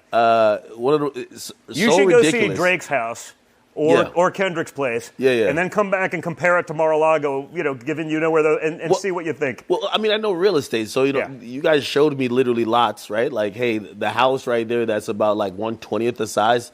That's $45 million. We're talking about Palm Beach. So it's like, we're not talking about like, Yeah, because it's hard for people to understand. Like, you think of an $18 million home, and it might as well be, Disney World. Like, it doesn't, and yet in Palm Beach, like an $18 million home, it's like it's legitimately like a shitty teardown on a quarter acre. Like, it's crazy. That's hundreds of millions of dollars. Yeah. You know what I mean? But it doesn't matter in the eyes of a judge in New York State. He just says, nope, it's 18. Well, here's 5 appraisals from people who are the biggest real estate people in Palm Beach. Doesn't matter. That's odd, man. But that's the legal system we're dealing with right now. That's how much bullshit it is. But like, But no one hears that, right? Like, you watch CNN, they won't tell you that part of the story. They won't, No, I was very shocked just like driving through there, and it's like, hey, you could pull up your Zillow app, right? Yeah. Oh, that place right there that's like just way smaller. Oh, that's $40 million. Oh yeah, and That's not 45. even like hypothetical and by the way, on the market. and this is like pristine, like land. Like this is Palm Beach. Like you're literally on. Like it's amazing, I mean, right? you're on the ocean. You're on the. It's not like an inner lot. Like it's, exactly. I mean, and then we get to the biggest place of them all. That's almost like all of them combined, and they're like, it's actually 1/3 the price of everything else. Yeah. When that happened, I called my dad. I was like, hey, if Mar-a-Lago's worth 18, I'll take 10. Yeah. I'll figure it out. I'll come up with the money. Yeah. I want 10 of those because I'll flip them and I'll be a billionaire tomorrow, Why don't you get in politics? I mean, I sort of am, I guess. I'm out there. Well, like with an official title, like, Maybe one day.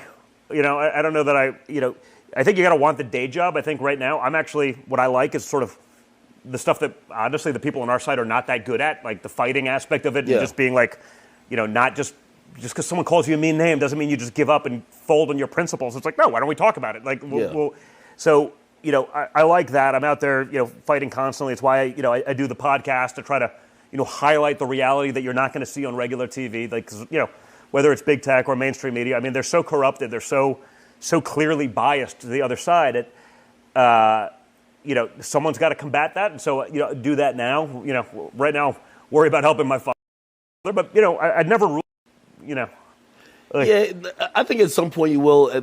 Just from, I think it's somewhat inevitable. I think you kind of have to, but I think you'll grow into it. Like, just even listen to you yesterday, kind of even like describing the process of how like Secret Service like makes your life just so convoluted. Is like that just seems like a lot to really be in public office, right? Yeah, I mean, it's certainly at that level, right? I mean, if you're a regular, congressman, senator, you're not getting those things. I had it because I was the son of the president of the United States, and so I don't have it now. And I think I was also the number 2 most threatened person Secret Service got to be in government. Cool. It has to be cool though. Like having Secret By the Service. way, I think I was the number 1 most requested detail because I do cool shit and I treat my guys good. You know what I mean? Like I got stories about some prior political people that were, let's just say, not awesome to these guys. But I think my thing, if I ever had an issue with it, was like, hey, I want to go do something random on a Friday afternoon, but I didn't give them notice, and there's a shift change, and I'm like, I'm just not going to inconvenience a whole team of guys, even if it's their job to accommodate or whatever it is. It's just not my style. So, it can be rough. Yeah, I mean, rather than being in Washington D.C., I would want to be here. I'm not gonna lie. This doesn't suck. It's like I figured out how to work from here, and it could certainly be worse. Yeah, definitely would not want to be there. Hold on. I'm trying to take some questions here from the chat. By the way, a lot of people are asking. There's a guy who's a beloved. He's just a misunderstood guy. Actually, his name is NBA Youngboy. Okay. He's been on federal house arrest. He lives in Utah. He was on federal house arrest for like 2.5 years, which to me just sounds wrong. Like if for what? For gun possession. He basically shot a music video. They believe that they got a call that, hey, there were guys on a block that were shooting a video and they saw weapons. They pulled up. They don't even know? The police showed up. No one was there. They grabbed one guy who happened to be his cameraman, and because he's a big name, they seen him on camera holding what they believe is a weapon, and they're like, well, we're going to give you charges for that. So he has federal charges for that. But it could have been a prop. They don't even know? It could have been a prop. And they've been arguing, hey, this is a prop. That's their actual argument in court. He's been sitting on federal house arrest for 2.5 years. And, he got picked up today. Something happened at his house, I guess. They raided it, and they picked him up. And now everyone's saying, you got to ask Donald Trump Jr., if Trump gets back in office and this guy's locked up, we got to throw him to the top of the party. Come on. Listen, hey, I'm a big Second Amendment guy. We discussed this Second yesterday. I know Amendment you guy are too. I also know that the other president's son lied on his gun form, which is a federal offense. Yes. There's cocaine on the gun case, so you can't have drugs and be an active user while also on that. True. And, they're kind of sort of going after him at this thing, but it's not like if there's no proof and it's a prop, that seems like total bullshit. So, and again, I know that I wouldn't get any benefit of the doubt when it comes to this government and this DOJ either. So like I take that one pretty seriously because as someone who has a lot of guns and loves shooting and does all that stuff, I think when they abuse that and they try to push down the Second Amendment, I think I have a real problem with that. I'd have to get into the details because I'm sure there's another side of a story that maybe I'm not hearing. They raided this. Like, I'll be fair, they raided his house saying that he was doing drugs while on house arrest. His argument is that, hey, listen, you've had me in the house for 2.5 years. Mentally, it's affected me. I have these prescribed. Yeah. They're saying, well, you didn't get these drugs legally because it's identity fraud. It's a lot of stuff. Anyway, feels like there's more important things we should be worrying about, perhaps. But like, that's another one. I mean, not even in this, but our federal law enforcement should be concerned about other things than that. Like, it doesn't seem like good use of their time. What about federally repealing, the law against like marijuana?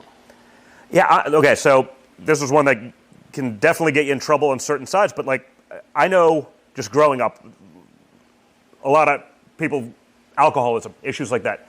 I think that if everyone who had a problem drinking smoked weed instead, the world would be a much better place. So, I don't love opening the door for all of these things because I don't know that heroin should be legal, even if I'm a little bit libertarian. Some of these things, like, I do. Didn't see Oregon I see allowed some amounts of cocaine, and I don't know how that turned out. I know decriminalized. They don't allow. They decriminalized heroin, I think, in Washington State, and they're like, "Holy crap, we have a serious problem now." Yeah. So there's some limits to it, but like, I guess, that alcohol can do as much. I don't know anyone that's ever beat up their wife on weed, right? Like, maybe you get pulled over for going 7 miles an hour, not 700 miles per hour. So it's like, they're so lax on alcohol that I don't think of weed as any worse than that in any way, shape, or form. So, I'm generally, pretty libertarian on that issue. When it comes to issues like that, and even like a little bit more serious, like for example, like say abortion and things like that, do you almost have to subscribe to the party line mantra or thought about it, or do you almost... No, because what I just said would get me in trouble theoretically with Republicans, right? Really? Okay. Even that, and I think it's a pretty level-headed approach.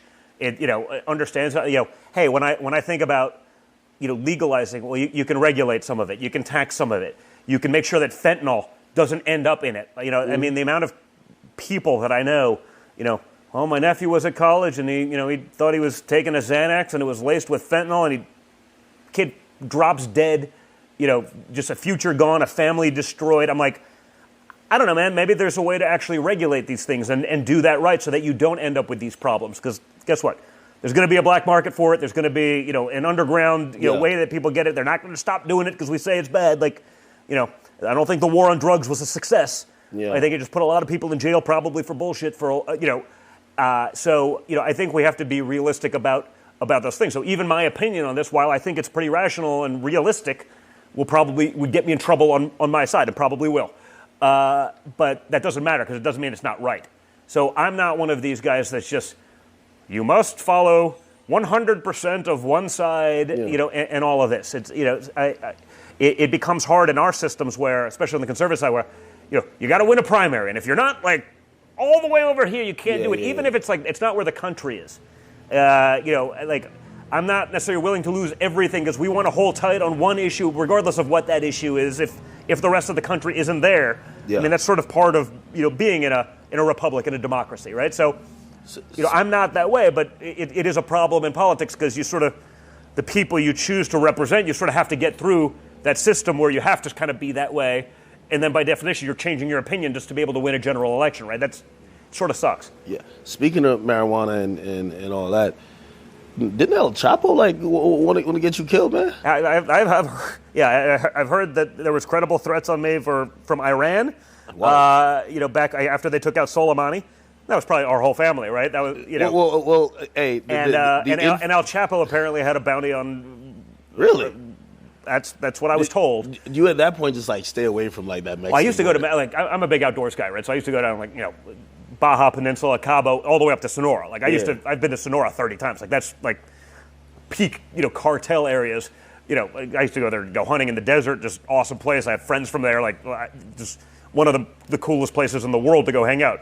They're like, hey, you want to come down? I'm like, I told a buddy, they're like, yeah, dude, that's a great way to get yourself killed. Like, you're just a trophy for that mantle. Christ. Don't even think about it. So it's like, you got to adjust your life a little bit, unfortunately. Do you ever feel a fear moving around now? I know you say, like, in most places, like in the airport, like you get shown a lot of love, but you kind of move light, man. You don't seem to be like, well, hey. Usually, I'm a Second Amendment guy, so I got that. I practice, I train, I do, but like, honestly, man, you just got to live life too. Yeah. There's that component of like you can do everything you can, and you can slip in your bathtub tomorrow. It's like, I don't know. I like to just live life, and I'll take my chances, I guess. Is sort of the way I look at a lot of these things. All right, people. I want to give you guys a chance to ask some questions. Hop in the comment section. By the way, while I wait for you guys to ask some questions, I do have to, and my man Chris came over here to make sure I got this in. Listen, man, I want to salute to the Wellness Company for allowing this to happen. Listen, be prepared with the Wellness Company for various illnesses with a emergency contagion kit that is really simple and cost effective. Okay, you don't have to have the cost of the hospital or the chaos. Just go to twc.health/Mar-a-Lago to get 10% off.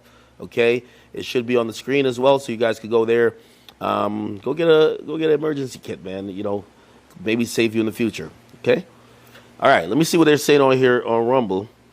Oh, ask about Barron Trump and the graduation I'm seeing. Oh, wow. Yeah, that was the thing, right? So think about that. Like the judge, he did the same thing, like the different judge, different case was like, my dad's wife, his wife's mother passed away. And they were like, well, you got to be in court. We're not letting you go to a funeral.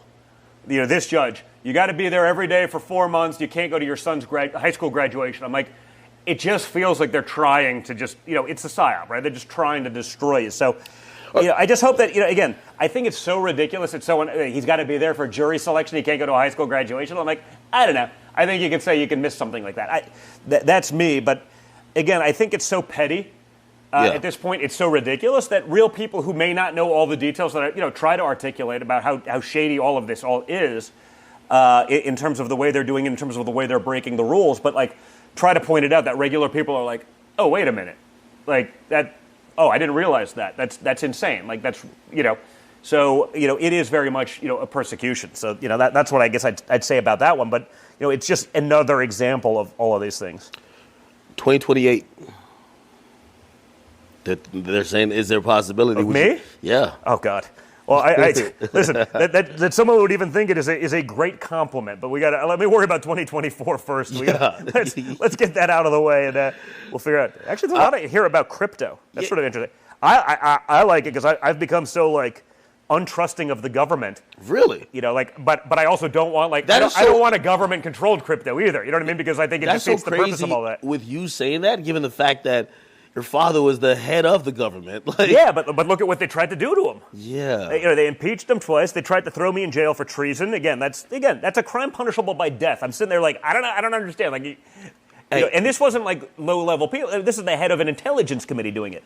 I had, the FBI and CIA create stories that they leak to the New York Times that they then use as the basis to go after you. I mean, this is pretty fucked up shit, right? Like this is, So yeah, I have almost zero faith in these institutions right now, and once you've gone through what I've gone through, you'd probably feel the same way. Well, wouldn't you think then in turn, if all this we believe is happening to my father because he's about to run again and he seems to be a favorite that he might win, maybe I should just stay the fuck out of politics because if they did that to my pops or they're trying to do this to my pops, they're probably going to put me through the ringer. But then they win. Yeah, I got too much Trump gene. I can't do that. Yeah. You know what I mean? Like, I think though, I guess the thing I figured out with all of this stuff was like, I don't back away from, I guess I fight. You know what I mean? Like, it would have been, dude, it was so easy.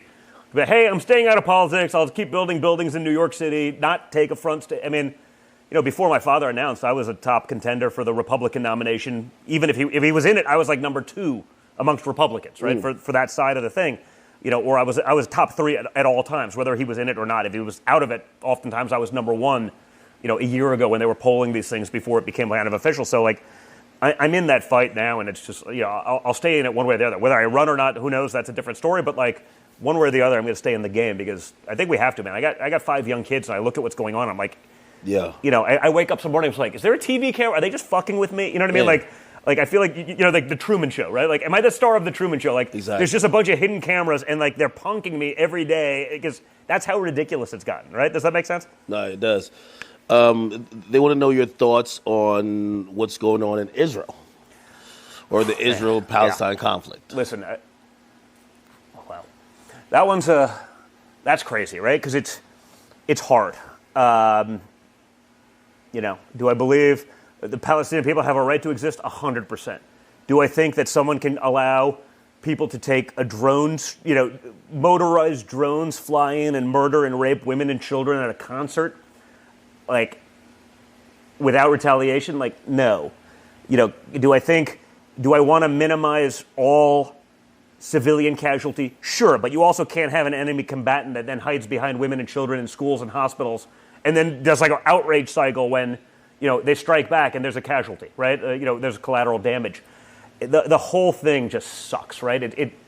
It's a mess. And I don't know that there is no simple answer, right? There's not going to be. I mean, there's so many ways you can play it out. Like, if I'm Israel, you say, hey, you could also say, how is it that Israel, with the Mossad and their Israeli defense, how is something like that organized that it just happens and they don't know about it? I mean, this is one of the greatest intelligence agencies in the world, right? Like, there's so many, like, machinations of all of this. But, like, I don't think it can just go unanswered. But there's not a clean answer to this. What was scary, like, seeing... They're our ally, though, right? They're 100% our ally, right? I think, unlike, a Ukraine, which is sort of not a NATO member, or they're, between Israel and the United States, there's a lot of intelligence sharing. There's a lot of this to go on. What else is going on in the middle? That's really important. I know guys that have seen, like, the 45-minute video that they put together of, like, when some of the Hamas people were going around, videoing themselves, like, and when you hear about that, man, it, like, as a human, like, there's no, it's just, it's scary, man. It's the disgusting stuff. So it's just such a complex thing. Now, I don't know that you can keep just killing and bombing forever. That doesn't work either, right? But man, it doesn't feel like a solution. Problem to. Well, no, that's the other. I don't think we should be funding other people's wars indefinitely forever either, right? Like, I think, Israel, super successful country, very rich. Like, we don't have to be in there doing these things, right? Like, when you look at Ukraine, right? Same thing. We're going to spend another $60 billion. Well, what's the end, right? When Ukraine shoots a Russian Jeep, we hear they made a huge victory. When Ukraine pulls out of an entire quadrant of the country, it was a strategic withdrawal. I was like, no, dude, I think they're just getting their asses kicked. Like, they're losing. You know what I mean? But that's not what we hear. And then you see the videos, like, they're grabbing 45-year-old men, like, you're going to go to the front lines to be cannon fodder. You're just a fucking target, man. We're sending you to your death. You have no weapons. You have no ammo. No choice. J.D. Vance is a senator. He's a friend of mine from Ohio. Like, he did a thing yesterday. It's like, Ukraine wants X number of artillery shells from the United States. The problem is we produce 1/3 of X a year. So they need X to win. We produce 1/3 of that a year. And that assumes we don't have other problems around the world, including our own defenses. And it's like, well, so where does it come from? How do we win? If that's what they need and we produce 1/3 of it, that's the problem with sending all of our jobs and our manufacturing base to China over the last year. So a couple billionaires could save 2 cents making a widget, right? The world is not a simple place. So we're like, we got to support them at all costs. It's like, well, even if we did, we have nothing for ourselves and we still don't make enough. So are we just going to drag this thing on for 5 more years, let hundreds of thousands of more young men, and at this point probably even women, die on a battlefield for a war they're going to lose? Like, what's the upside in that? I mean, maybe BlackRock will go buy all the farmland and, they'll control the food for the world. Like, I don't know. Maybe that's the plan.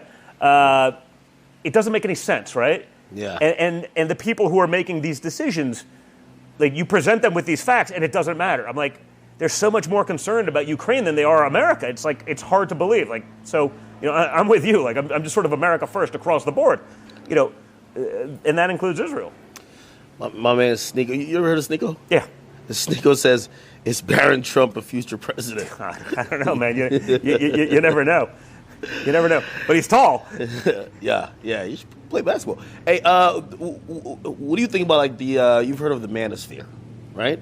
what do you think about, like, there's a lot of, we talked yesterday, when we were at Mar-a-Lago about, like, really the pendulum swinging. Mm-hmm. There's always an answer to every extreme thing that happened. And we've seen, like, red pill stuff and other things kind of pop up as almost kind of like an answer to some of the things that you were seeing, which was seemingly almost like an emasculate, like you're seeing men being emasculated in front of the world, right? 100%. 100%. I mean, the whole thing's ridiculous. We're letting men play women's sports now. Like, well, we're the women. Like, by the way, speaking of men, like, this is going on a daily basis, and it's like it only goes one way. You have, men aren't allowed to be masculine, and you can't have much, and you can't say, it's insane. I mean, there is a clear attack on men, on masculinity, and I think that's across all cultures. I mean, but you see plenty of that in the African American community as well, and like it's so flagrant at this point. So, like, I don't know, I'm sort of unapologetically masculine, and like I think that's fine, and I think it's probably how humankind has survived over years. I mean, and that's fine. That's not to take away from women. That's not but there's different. They are different. We are different, and that's okay. That's neither here nor that. Doesn't mean one's better than another. You need both. But I've literally started businesses sort of about that, even in the outdoor space. Some of the stuff I do, and where even there and hunting and fishing, it's like, oh well, we got to do this, and we got to talk about that. I'm like, what are you talking about? Like, what's going on here? Like. So, I just sort of, I don't think it's even old school, but I do think that people are sort of getting it now.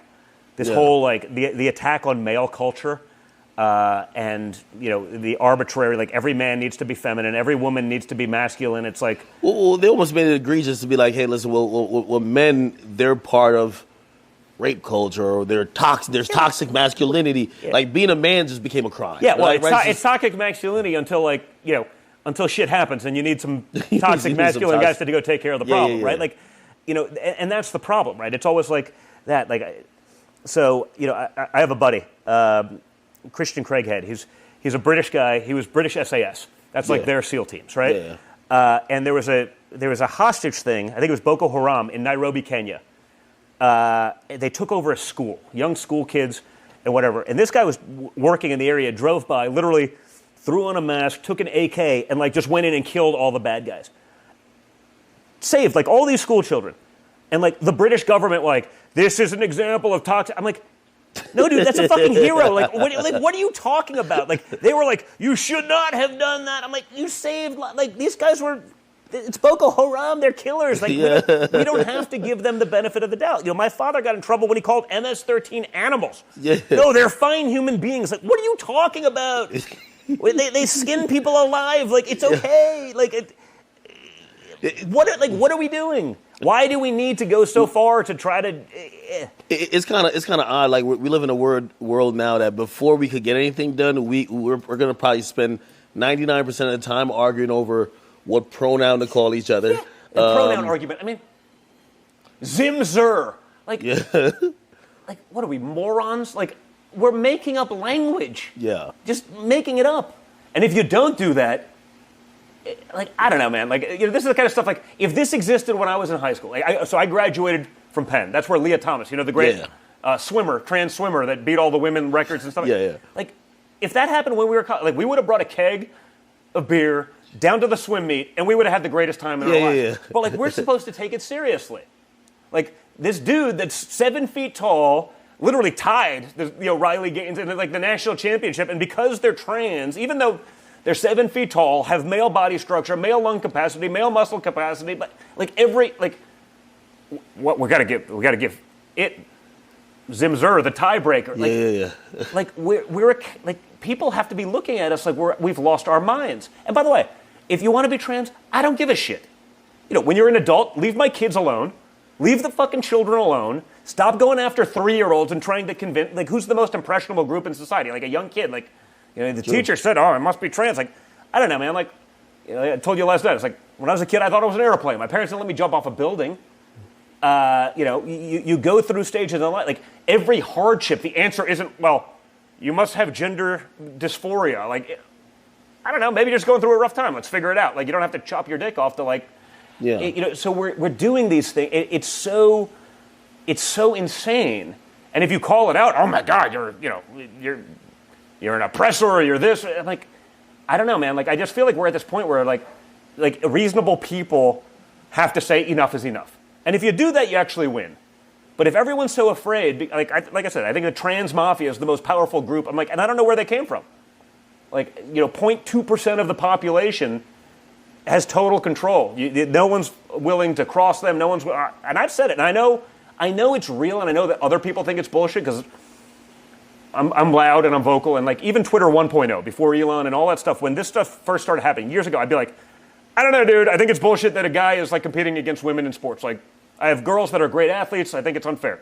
And people are like, oh man, I hate Don Jr. so much. He's such, but he's not wrong on this one. Or like, oh, I can't believe I agree with. Dude, if like Twitter 1.0 that was like 95% like radical leftist is like, okay, I'm with you on this one. Dude, that's where the world, no one's for this stuff. And yet they still have this, like this power grip. Right? So I think if enough people have the balls to just be like, enough, you just put an end to this shit. But I think it's just there designed to create conflict. What about TikTok? Should it be banned? This is an interesting one, right? Because I'm not for banning anything because I'm sort of a free speech absolutist. I don't love the notion of something being used as a Chinese tool. Rumble isn't in China. Yeah. Because they won't let you give a different viewpoint, TikTok, the algorithm. If you live in China and you're on TikTok, the kid that you're following isn't like the dumbest of the dumb that you have here in many cases. Doing it's actually called something different. It's called like boing them or something. Well, whatever. But the same. Yeah. The same it's thing, my bite. Right? If you're a kid and you're doing it, you're the most popular guy on TikTok because they're like, we're going to get other kids to do science and work on math and make them think that doing that stuff that will ultimately later on be productive in life is cool. If you're in America, it's like, let's eat a Tide Pod. Like, what could go wrong? Like, what I mean? Like, that guy's a hero, and all these other kids are doing it. Like, it just, it feels like it's a psyop designed to destroy society, which of course it is, And like, so I have a problem with that but I do fundamentally, and this is where it's hard sort of being American and believing what we do, what's going on, you're at a disadvantage, but you also still don't want to cave to these things that you truly believe in, right? I believe in reciprocity. I'm like, hey, listen, if our apps can't go over there and influence their culture, fuck their apps. That's what I think.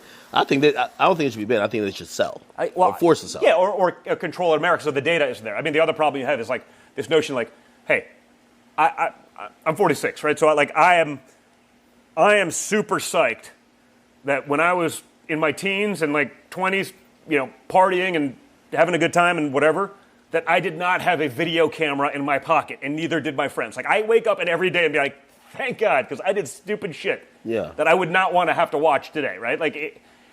But guess what? Kids are going to be kids.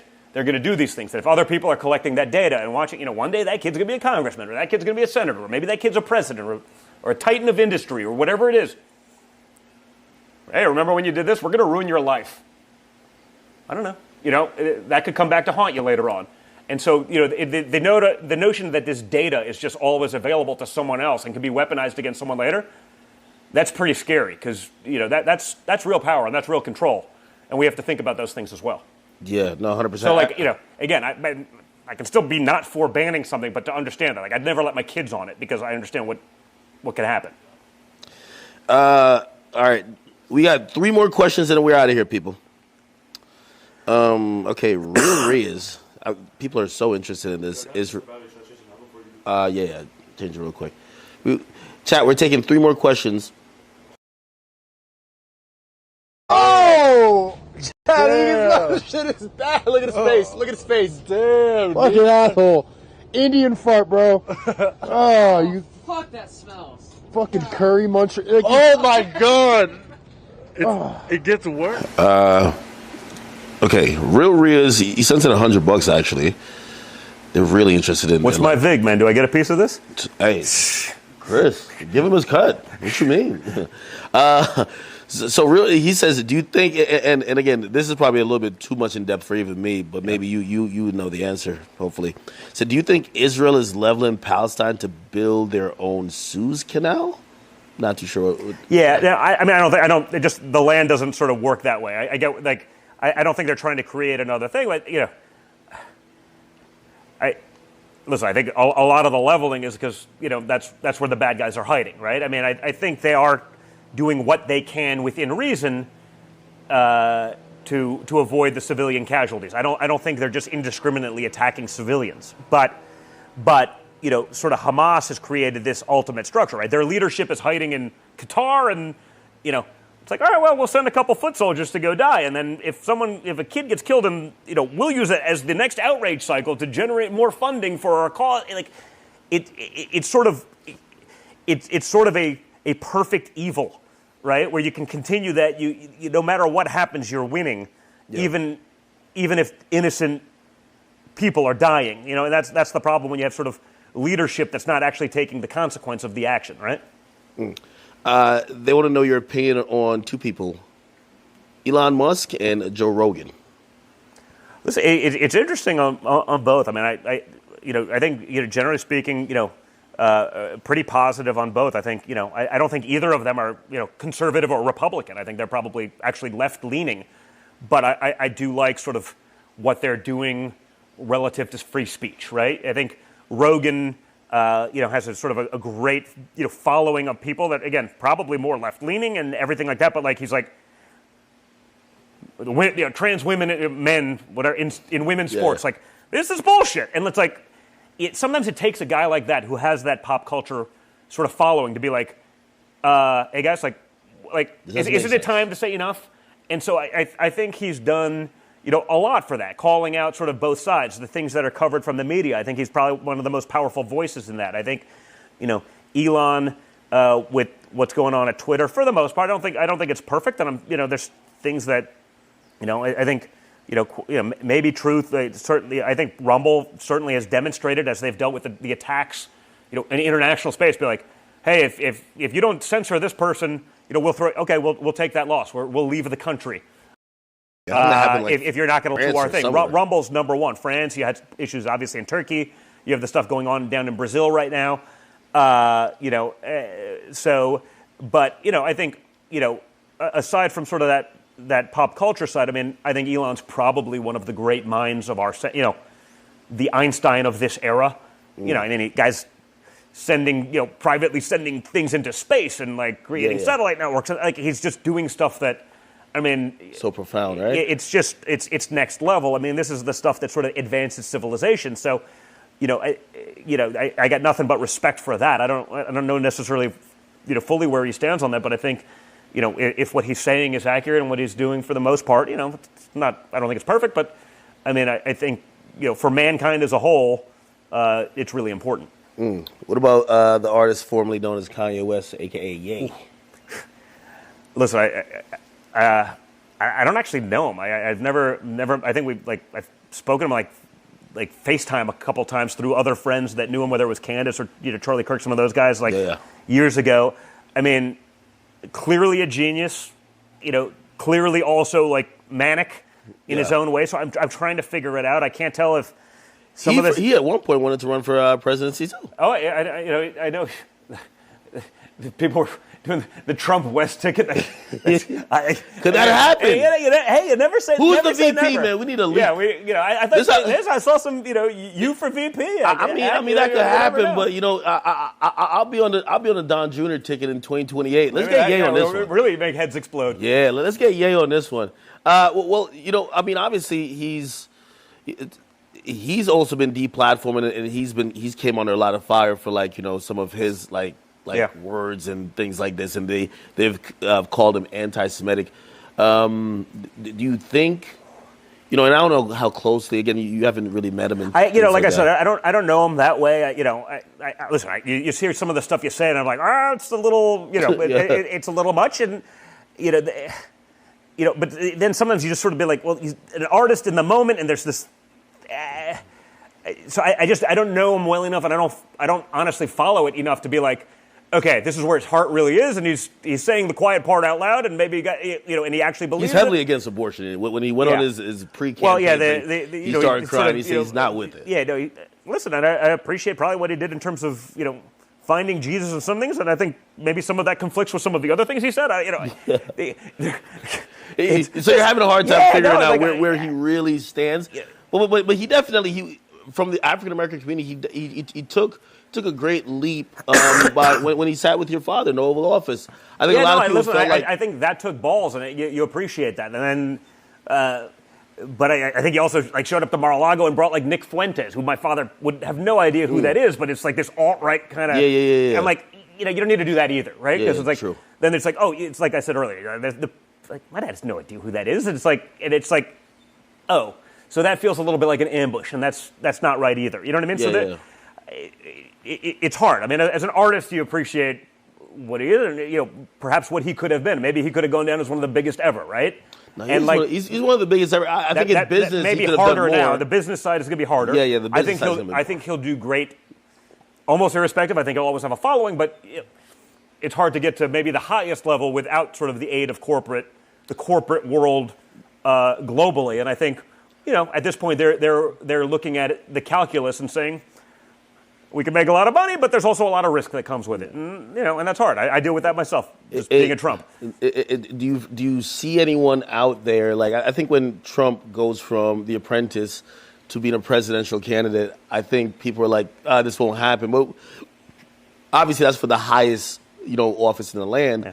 But there has been, Ernest Washington, he became governor, and do you ever foresee anyone that could ever do what your father have done, coming straight from a non-political background, straight from either business or a TV career in doing that? I think yes, but I think a big part of the attack on my father is also by design to take those people who weren't part of the machine, who weren't part of the bureaucracy, and be like, you sure you want to do this? You sure you want to do this?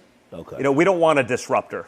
We like the control that we have. We like the power we have. We'll tell you everything's all well and good. We'll make a lot of money in the process. We don't want someone who's going to come in and blow that shit up.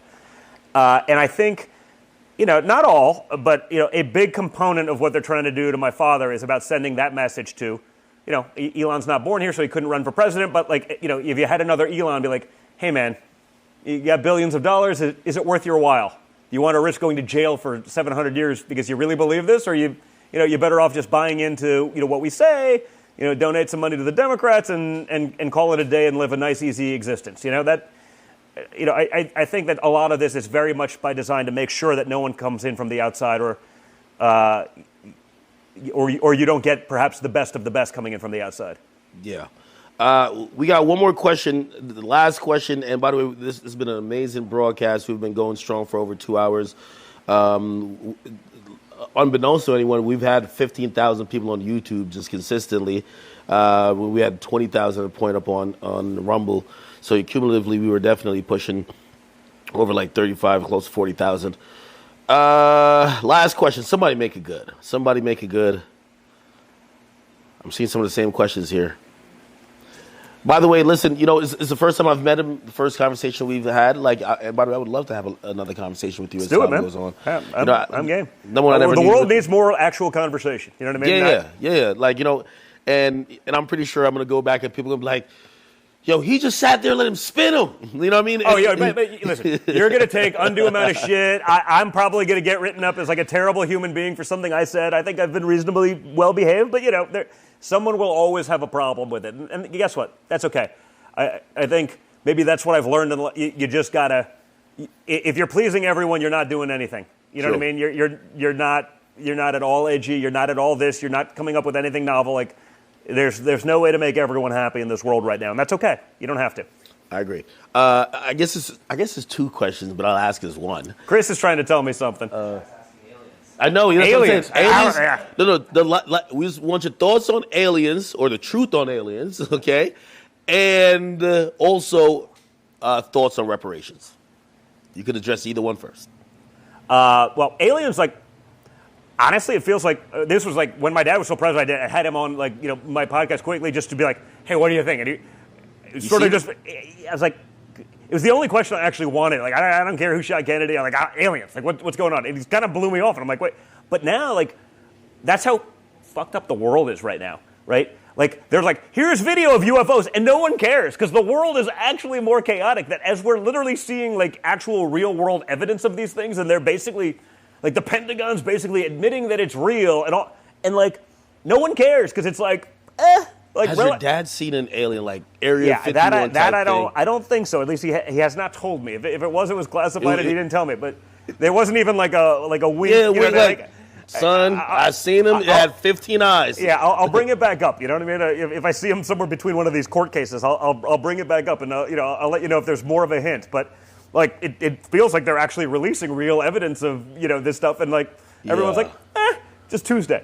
I'm always only skeptical because aliens seem to consistently pop up in Vegas. Like, well, what's up with that? Like, are they gambling or what? Are they rigging the odds? Like, what's going on? You get what I'm saying? Never know. Nevada, they're seeing the most amount of aliens. I knew the one alien store was bullshit in Miami. I'm like, the aliens do not go to South Beach, okay? No. The aliens go to the well, but I think they also find them in the random areas because you don't have all the light pollution, so you're able to see these phenomenon in space that you just don't get. Like in New York City, you don't see the stars ever because everything else is so bright. Like the shit in the air catches it. So it's always these, once you get outside of Vegas, it's nothing for hours, you know what I mean? That you can find these places. So, that sort of makes sense just from a, visual perspective. But like, listen, I am not, I believe like 100% there has to be something. Like you can't have, like we're the one like unique phenomenon in something that's infinitely large, the size of the universe. Like I'm like that can't be. I don't know if that's a sentient being or an amoeba.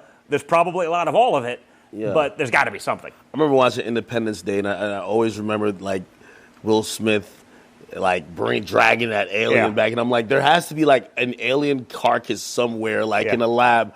That we're studying their how they deliver. Because they all look the same in the movies, right? Why is that the choice? Why doesn't it look totally different? And they all kind of always look the same. Maybe the person who really saw the alien, he gave the structure. This is the design, Reparations. That's a conversation that's been ongoing. I feel like it comes up here and there, and people always wait for some type of, hey, listen, if people are getting either paychecks or what's supposedly due to them, what about African Americans and reparations? Yeah, listen, I'm not generally, I think it's, you see the stuff going on in California, and it's like, well, if we took 10x the California budget, I'm like, what? Like, I look at, me, do I pay into this? Like, my grandparents came here in 1906. We were never... I think the idea is that African Americans built the country, so anybody who even are even a byproduct or a recipient of anything good should pay into the people who are the ancestors that helped build the foundation, and those direct descendants of those ancestors somehow, which obviously wouldn't be me, by the way. I get the concept. I'm sort of... I'm not long these concepts because I think they're too complicated. I think they get taken too advantage of. I think, when you see some of the numbers that are being thrown around, it's like mind-blowing. Like Bernie had said, he had mentioned that too. Like he was like, California, they're like, it's like $30 trillion and we can be fine. I'm like, wait a minute, what are you talking? Like that's, so I don't know. I think it's one of these things. Obviously, a disgusting and terrible time in our country. But I just. I don't know how you do that reasonably, logically, equitably. If there was a way, say some little genius came up with a way, hey, listen, we're not giving no more money to Ukraine. They're cut off. We're not giving this. And then this excess money, we're going to give some to schools, some to this, and let's give this amount. Well, that's different. Let's earmark it in some bill. Like, isn't that what they do? But I think you're politics? starting to do that with schools, or, again, funding historically black universities. You're not necessarily funding historically white universities, right? There is some difference. There is play there. I think you've seen, certainly this will get you in trouble or me in trouble, but you see some of that with affirmative action or something like, right? There has been stuff in there. No, people are going to say that's not enough, and people are going to say it's terrible that you say that. But, I think as a country we're trying to get through that. I think, as someone who's been out there a lot, all over the place, like, I don't and have not seen sort of the rampant racism that, I'm not saying it doesn't exist, right? But it does not seem like it's what it's made out to be. And I think there's probably, racism in cultures across, you see, I see a lot of gay guys hate the trans people, and I kind of want to get to a point where everyone stops hating each other. And taking from one to give to another now, and understanding again the history. I don't know that solves any of these problems going forward. Yeah. I think it's definitely a multi-pronged and multivariate situation. And that's again, I'm trying to be as honest as I can without getting but it's not an easy one. Yeah. I think that's a pretty decent answer. All right, chat. I think we have covered everything as much as we can. I appreciate all you guys. This has been an amazing stream. I first and foremost, I just want to thank Don Jr. for being such a gratuitous host. Glad you could do it. Gave us a tour yesterday. You made all available time for us as much as we needed. Made sure I had anything I needed. You've been more than gracious to me. So I just want to thank you. My pleasure. And thank you for sitting with me. Thank you for being as honest as you can. There was no script. I'll be very honest. And for anyone who might ask, because I know there's going to be questions, I did not submit the talking points that I wanted to ask from. I wrote in bed this morning in my notepad. And by the way, on my phone. Did I say that there was anything off limits? No, there was no prompts. No prompts. There was no. Don't talk about this. Hey, make sure you ask. None of that. It was honestly just a conversation. And shoot, I got every question I had to ask off here, and I'm glad I got to answer or ask the questions you guys wanted to ask. I do know you have a Rumble show, and I do want to give you the platform and the chance to promote that. There's a part of my audience who's on here, and I know there's a lot of people who love you that are watching for you. Mm-hmm. So how could they find you on Rumble? Yeah, I'm on Rumble. My podcast is called Triggered. I'm on Mondays and Thursdays. Chris and I talk about doing a little bit more of that, especially as sort of the world gets crazier. It's just, honestly, there's so much to talk about. And, some days it's guests, some days it's politics, some days I'll do, sort of what you're doing, which is like ask me anything, and I'll sit there talk for 2 hours. You shoot from here? I have a studio above our garage. Really? So, although, honestly, I like your backpack setup, because if I could sit out here and have a cigar, I could do so much more. When you're in the studio, you're you almost feel like just, especially for the Ask Me Anything, just sit there and talk and have a cigar and whatever it is. That's just great. But, hey, man, I'm glad you like it. We'll have to do it again. No, of course. I'll have to get you on with the big guy one day. I know there were definitely some people that were like, "Oh, it's just Junior. That's bullshit." No, all three of us should do something. We can do that. It could be fun. Listen, what I'm happy about is that I get to at least open up a line of communication.